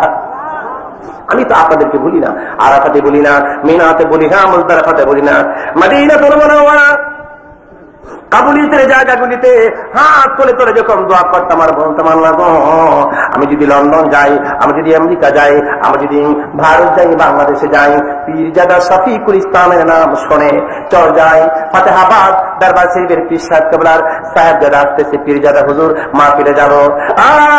মাহবুব, একটা আবদার তোমার কাছে রইল, আমার মাহফিলে যারা হাজির হবে, আমি ধনী বুঝি না, গরিব বুঝি না, আমি ছোট বুঝি না, বড় বুঝি না গো আল্লাহ, আমি যে আরাফাতের মাঝে হাত তুললাম, আয় আল্লাহ, আমার মাহফিলে যারা হাজির হবে, আল্লাহ সোনার মক্কা মদিনা, আর আরাফাতের মাঝে হাজির না করে তুমি কবর দিও না। ও ভাইরা, এই জন্য আমি আল্লাহর কাছে আবদার করতে সাহস পাই, জায়গায় জায়গায় দরখাস্ত দিয়ে এসেছি, জায়গায় জায়গায় মাবুদের কাছে আমি কথা দিয়ে আসছি, বলেন আলহামদুলিল্লাহ। আজকে সবার জন্য প্রাণ ভরে দোয়া হবে। এখানে শরীফ খান সাহেব বলেছেন, বহু লোক হুজুর দোয়া চেয়েছে, দোয়ার সময় আমি আপনাকে সবগুলি বলবো, কতরূপ যে দোয়ার জন্য প্রার্থী পীরজাদা হুজুর আসলে ওনার সঙ্গে আমরা দোয়া করবো। দোয়ার আগে আগে একটা কথা আমি আপনাদের সামনে বলবো। আমার ভাইরা, এই যে এখানে মাদ্রাসা, রাস্তা চিকন, যার জন্য মাদ্রাসাটা দেখা যায় না, মাদ্রাসা দেখা যায় না। জানেন এই পীরজাদা শফিকুল ইসলামের হাতে আপনারা কত লক্ষ লক্ষ টাকা দিয়েছেন। আমি যখন প্রথম বছর আসছিলাম, সাধারণ একটা চাটাই করেছিল, আর এখন 3-4 তলার ফাউন্ডেশনে বিল্ডিং হয়ে গেছে। আলহামদুলিল্লাহ বলেন। যাবো আবার রমজান শরীফে সোনার মক্কা মদিনাতে, আবার রমজান শরীফের ঈদ করবো দেশ আইসা, ঈদের পরে আবার আমি এদেশের ওয়াজ মাহফিলের প্রোগ্রাম করবো, আবার ইনশাআল্লাহ যাব হজ করার জন্য, হজের পরে চলে যাব লন্ডন আমেরিকা সফরে। আমি প্রাণ দিয়ে কথা দিলাম আপনাদেরকে, এই তো রমজান শরীফে যাইয়া আল্লাহর ঘর ধরে ওয়াদা দিলাম, আমি প্রাণ ভরে দোয়া করব, নবীজির ঘরের প্রতি যদি আপনি মায়া করতে পারেন, আল্লাহ নবীর হাতে এক কাপ শরবত যদি খাইতে পারে মানুষটা, পরকালের যোগে আর তার কোন জীবনে পিপাসা লাগবে না। মাফি কালবি গায়রুন নূর মুহাম্মদ সাল্লাল্লাহু ইলাহা ইল্লাল্লাহ, জোরে হাসবি রাব্বি জাল্লাল্লাহ, মাফি কলবি গায়রুল্লাহ, নূর মুহাম্মদ সাল্লাল্লাহু লা ইলাহা ইল্লাল্লাহ, নিশ্চয় কলবি গায়রুল্লাহ, নূর মুহাম্মদ সাল্লাল্লাহু লা ইলাহা ইল্লাল্লাহ। এই ছেলে মাদ্রাসায় লেখাপড়া করে। ربنا ظلمنا أنفسنا وإن لم تغفر لنا وترحمنا لنكونن من الخاسرين اللهم إنك تعلم سري وعلانيتي وتسمع كلامي وترى مكاني يا رب العالمين ربي قنعني بما رزقتني وبارك لي فيما أعطيتني واخلف على كل غائبة لي منك بخير আল্লাহ তাআলা ঘন্টার পর ঘন্টা আলোচনা হয়েছে গো আল্লাহ, মাবুদ গো, তোমার বান্দারা বসে মৌমাছির মতো ঝাঁক বেঁধে বিশাল সমাবেশে বসে রয়েছে। অনেক ভাইরা জায়গা পায় না, ঘন্টার পর ঘন্টা দাঁড়িয়ে দাঁড়িয়ে ওয়াজ শুনছে। মাবুদ প্রভু গো, তুমি একটু তাকিয়ে দেখো না, কি প্রাণ নিয়ে তোমার দরবারে হাত তুলে রেখেছি। আল্লাহ পেশাব পায়খানার কথা মনে করলো না, আল্লাহ গো, প্রাণ ভরে ভরে মন ভরে ভরে তোমার কোরআন পাকের আলোচনা, তোমার বন্ধুর আলোচনা শুনতে চায়। মাবুদ, আমি যদি একটানা ফজর পর্যন্ত ওয়াজ করতাম, মনে হয় আমার ভাইরা বাড়ি যাইতো না। আল্লাহ, রাত অধিক হয়ে গেছে গো মাবুদ, বলো না আমি কি দিয়ে আমার ভাইদের বিদায় করব। আমি আমার প্রাণ খুলে খুলে দোয়া দিয়ে দিলাম, আমি মন ভরে ভরে দোয়া দিয়ে দিলাম। আল্লাহ, সহি সালামতে ভাইদের বোনদেরকে আপন আপন জায়গায় পৌঁছে দিবা। সোনার মদিনায় নবীজি রওজা ধরে সাতগুণ পৌঁছে দাও। আল্লাহ, নবী দেখি নাই, নবীজির সাহাবীও দেখি নাই রে আল্লাহ। কত কাফের বেঈমানেরা দেখেছে গো, আমার নবীজির পরে তারা ঈমান আনলো না। প্রভুরে, নাফরমানের দলেরা আমার নবীজির গায়ে কত আঘাত কিনেছে, তাইফের মাঠে মারতে মারতে রক্তে রঞ্জিত করে দিয়েছে। উহুদের ময়দানে গো নবীজির দান দান মুবারক শহীদ করেছে। আল্লাহ, কই নবী আর সোনার মদিনাতে শোয়া। আল্লাহ বলেছিলেন, হাবিব আপনার ইন্তেকালের পর আপনার লাশ মুবারক আমি আর সাজিম আনতে চাই। নবীজি বলেছেন, মাবুদ গো, আমার উম্মতকে জমিনের মধ্যে রাখিয়া আমি আর সাজিম যাইতে রাজি না। নাকে মুখে দোলা মাটি মাখিয়া মাখিয়া, নাকে মুখে দোলা মাটি মাখিয়া মাখিয়া, যার যার খামদের নবী উম্মতের লাগিয়া। সোনার মদিনায় নবীজি রওজা ধরে সাতগুণ পৌঁছে দাও। আল্লাহ গো, আদম আলাইহিস সালাম থেকে আরম্ভ করে আজ পর্যন্ত আম্বিয়া মুরসালিন, আল্লাহ সাহাবায়ে কেরাম, তাবিঈন, তাবিঈন, মুস্তাহিদিন, শুহাদা, নুকাবা, ফুদানা, ওলি আব্দুল গাউস, কুতুব, কুতুব আক্তাব, গাউসুল আজম, আল্লাহ সকলের রহমত মুবারকে পৌঁছে দাও। মাবুদ, আল্লাহ, আমরা যারা হাত তুলে ধরেছি গো আল্লাহ, অনেকের মা আছে বাবা নাই, অনেকের বাপ আছে মা দুনিয়ায় নাই, অনেক কেমন আছে গো মাও নাই বাবাও নাই। মারে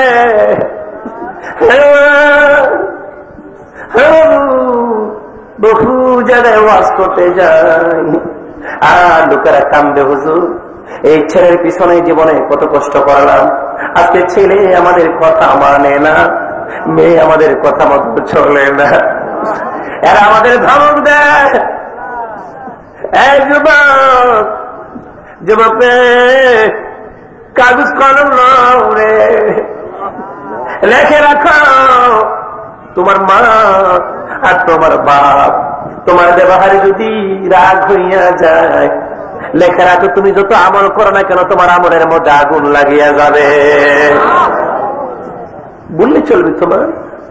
যা তোমার মার কানে কানে একটা কথা জিজ্ঞাসা করো, মা গো আমি যখন জন্ম নিতেছিলাম গো মা, জন্মের ব্যথা তোমার কতটুকুন হয়েছিল?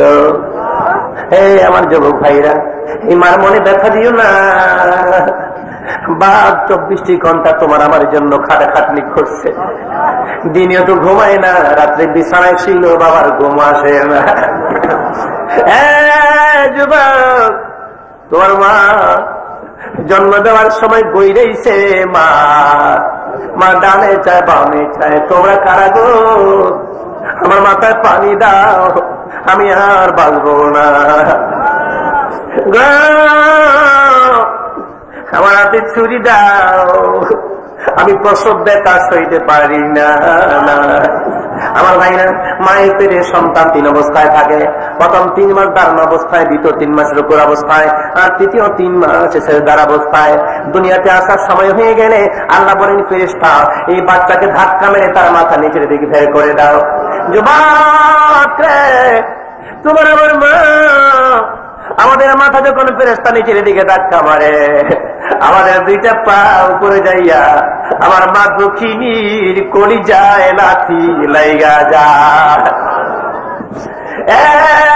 ভাই, মায়ের কুলে কলিজাতে লাথি মেরে আমি আর তুমি দুনিয়াতে চলে আসলাম। এই লাথি খাইয়া দুনিয়ার বহু মা সঙ্গে সঙ্গে জীবন হারাইয়া যা। এই লাথি খাইয়া দুনিয়ার বহু মা সঙ্গে সঙ্গে দুনিয়ার থেকে বিদায় হইয়া যায়। আমার আল্লাহ ডেকে বলেন, শিশুরে চুপ করে থাকিস তারে সন্তান। শিশু, তোর পায়ের লাথি খাইয়া তোর মা জ্ঞান হারায়া বেহুশের মতো পড়ে আছে, তাড়াতাড়ি ওয়া করে কামতে থাক। সন্তানের আওয়াজ যদি মার কানে না যায়, মার জ্ঞান ফিরবে না। যুবক রে, তুমি আমি ওয়া করে কান্না শুরু করে দিলাম। আমার মা দুঃখিনী বলে, তোমরা কানা গো, আমার সোনার মালিক কই, আমার কোলে দাও, কোলে দাও। তোমরা বুঝবে না, আমার সন্তান যদি আমি বুকে নিতে পারি, আমার জীবনের সব ব্যথা বেদনা আমি ভুলিয়া যাব। যুবক, পারবা একটা ওয়াদা দিতে? পারবা ওয়াদা দিতে? মনে মনে ওয়াদা দাও, এমন মার মনে বাবার মনে কোনো দিন ব্যথা দিবা না। আল্লাহ তাআলা, আল্লাহ গো এমন মা বাপ যার দুনিয়াতে নাই, আল্লাহ কেমন হালে কবর আছে জানি না। এই মুহূর্তে মা হারে তিনগুলি হাত তুলে রেখেছে, বাপ হারে তিনগুলি হাত তুলে রেখেছে গো আল্লাহ। আল্লাহ, কার মার কবর আগুন দাও দাও জ্বলে, কার বাবার কবর আগুন দাও দাও করে জ্বলে আমার আল্লাহ। আল্লাহ, এই নিয়ে আল্লাহকে ডাক দিয়ে বলেন আল্লাহ, আরে চিল্লে বলেন না ইয়া আল্লাহ, ইয়া আল্লাহ, ইয়া আল্লাহ। মাবুদ, আমার বাবার কবর জান্নাত বানায়া দাও। মাবুদ, আমার মায়ের কবর জান্নাত বানায়া দাও। বলেন আল্লাহ, আজকে 3 দিন ব্যাপী মহাসম্মেলনের মোনাজাত হয়ে যায় রে আল্লাহ। আমার গুনাহ মাফ হইছেনি, আমারে ওলিউল্লাহ বানাইছনি। মাবুদা, আজকে যদি গুনাহ মাফ না হয়, আমি কালকে যদি মইরা যাই, আজকে যদি গুনাহ মাফ না হয়, আমি কালকে যদি কবরে যাই, এই কবরে কি হাল হবে রে আল্লাহ। আল্লাহ তাআলা সারা দুনিয়ার মধ্যে মুসলমানের কবর আযাব মাফ করে দাও আল্লাহ। যাদের আব্বা আম্মা হায়াতে আছে, হায়াত দারাজ করে দাও আল্লাহ। মাবুদ, আমার আব্বা হুজুর, আমার আম্মাজি ফাতেহাবাদের পীর সাহেব কেবলা, আমার আম্মাজি হায়াত দারাজ করে দাও। প্রত্যেকের বিবাহ বাচ্চার আল্লাহ হায়াত দারাজ করে দাও। টাকা পয়সা চাইলাম তোমার নবীর ঘরের জন্য, আমার ভাইরা স্বতঃস্ফূর্ত ভাবে দান করেছে গো আল্লাহ। যে যত দান করেছে লক্ষ কোটি গুণ বরকত তোমার ভাইরে দান করে দিবা আল্লাহ। সভাপতি সাহেব, বীর মুক্তিযোদ্ধা আব্দুল মতিন ভুঁইয়া সাহেব, শাটল ইন্ডাস্ট্রিজের মালিক, বাবু ওনার বহু টাকা এই তোমার নবীর করে আছে গো আল্লাহ। আমার ভাইয়ের ব্যবসাতে কোটি কোটি টাকার বরকত দিও আল্লাহ, সবগুলির বরকত দিও আল্লাহ। রুহুল আমিন সাহেব আছে, আরো কমিটির লোকের আছে, এলাকাবাসী আছে, আমার ভাইরা সকলকে রহমতের করে হাওলা করে দিলাম আল্লাহ। দিবা দিবা গো আল্লাহ, আমাদেরকে ওই মানুষ বানিয়ে দিও আল্লাহ, ওই মানুষ আমাদের বানিয়ে দিও যেই লোকটার মুখে তোমার বন্ধু নিজের হাতে শরবত ডালিয়া দিবে। আমার নবীর হাতে আমরা হাউজে কাউসার পাবনি আল্লাহ। বাম পাশে বসা শরীফ খান সাহেব মাদ্রাসার জন্য জীবনটা বিলাই দিয়েছে। একবার ঢাকা আমারও ফিরে যায়, বাসায় যায় দৌড়াদৌড়ি করে, আবার দেশের বাড়ি ফাঁকা, আবার দরবার শরীফে গিয়ে হাজির, পাগলের মধ্যে বেরিয়েছেন। আমার মাহফিল কি হবে? আল্লাহ ছেলের স্বাস্থ্য ভালো না, নাকের মধ্যে বিমান আছে গো আল্লাহ, আল্লাহ গো রহমতের শেফা দান করে দিও আল্লাহ। আর একটা কথা বইলা তোমার কাছে বিদায় নিয়ে যাব আল্লাহ। আল্লাহ টাকা পয়সা বুঝি না, ধনী গরিব বুঝি না রে আল্লাহ, ছোট বড় বুঝি না রে আল্লাহ। মাবুদ ও মাবুদ, আজকের মাহফিল আমি চুর বুঝি না, ডাকাত বুঝি না আল্লাহ, জিনাখুর বুঝি না, মদখুর বুঝি না। এমন লোক থাকতে পারে ও মাবুদ জীবন ভর মদ পান করছে, কিন্তু এমনও হতে পারে লোকেরা তারে চেনে না, আজকে মাহফিলে বসে বসে ধুকে ধুকে কাঁদবে।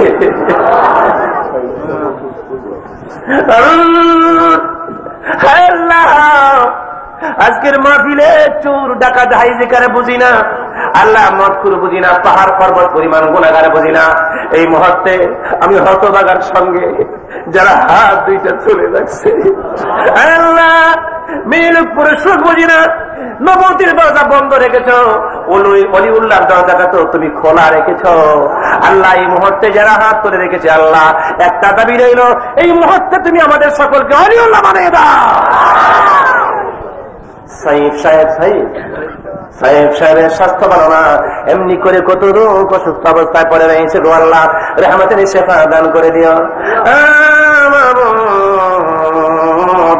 আগামী দিন এই ধনিয়া কলেজ ময়দানে মাহফিলে আমাকে আল্লাহ সুন্দর মতো আলোচনা করার তৌফিক দিও।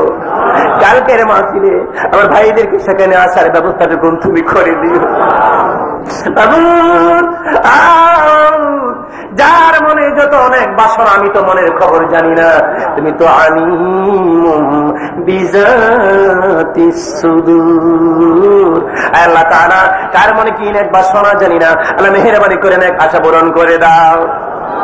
আল্লাহ খারাপ কাজ থেকে বাঁচিয়ে রাখো, ভালো কাজের দিকে আমাদের ধাবিত করো। বাংলাদেশে তুমি শান্তি দাও, এদেশের স্বাধীনতা সার্বভৌমত্বতা রক্ষা করো আল্লাহ, এদেশে তুমি শান্তি দাও আল্লাহ, রহমত ভরপুর করে দাও দেশের মধ্যে। যেদিন আমাদের নামে মৌতের চিঠি পাঠাইবা, যেদিন আমাদের নামে মৌতের সামান জারি করবা, যেদিন আমাদের ঘরে দুয়ারে মৌতের পালকি পাঠাইবা গো আমার আল্লাহ, যেদিন মালাকুল মউত পাঠাইবা, ওই দিন দিও আমাদেরই জবানে লা ইলাহা ইল্লাল্লাহু মুহাম্মাদুর রাসূলুল্লাহ সাল্লাল্লাহু আলাইহি ওয়াসাল্লাম। আসসালামু আলাইকুম ওয়া রাহমাতুল্লাহ।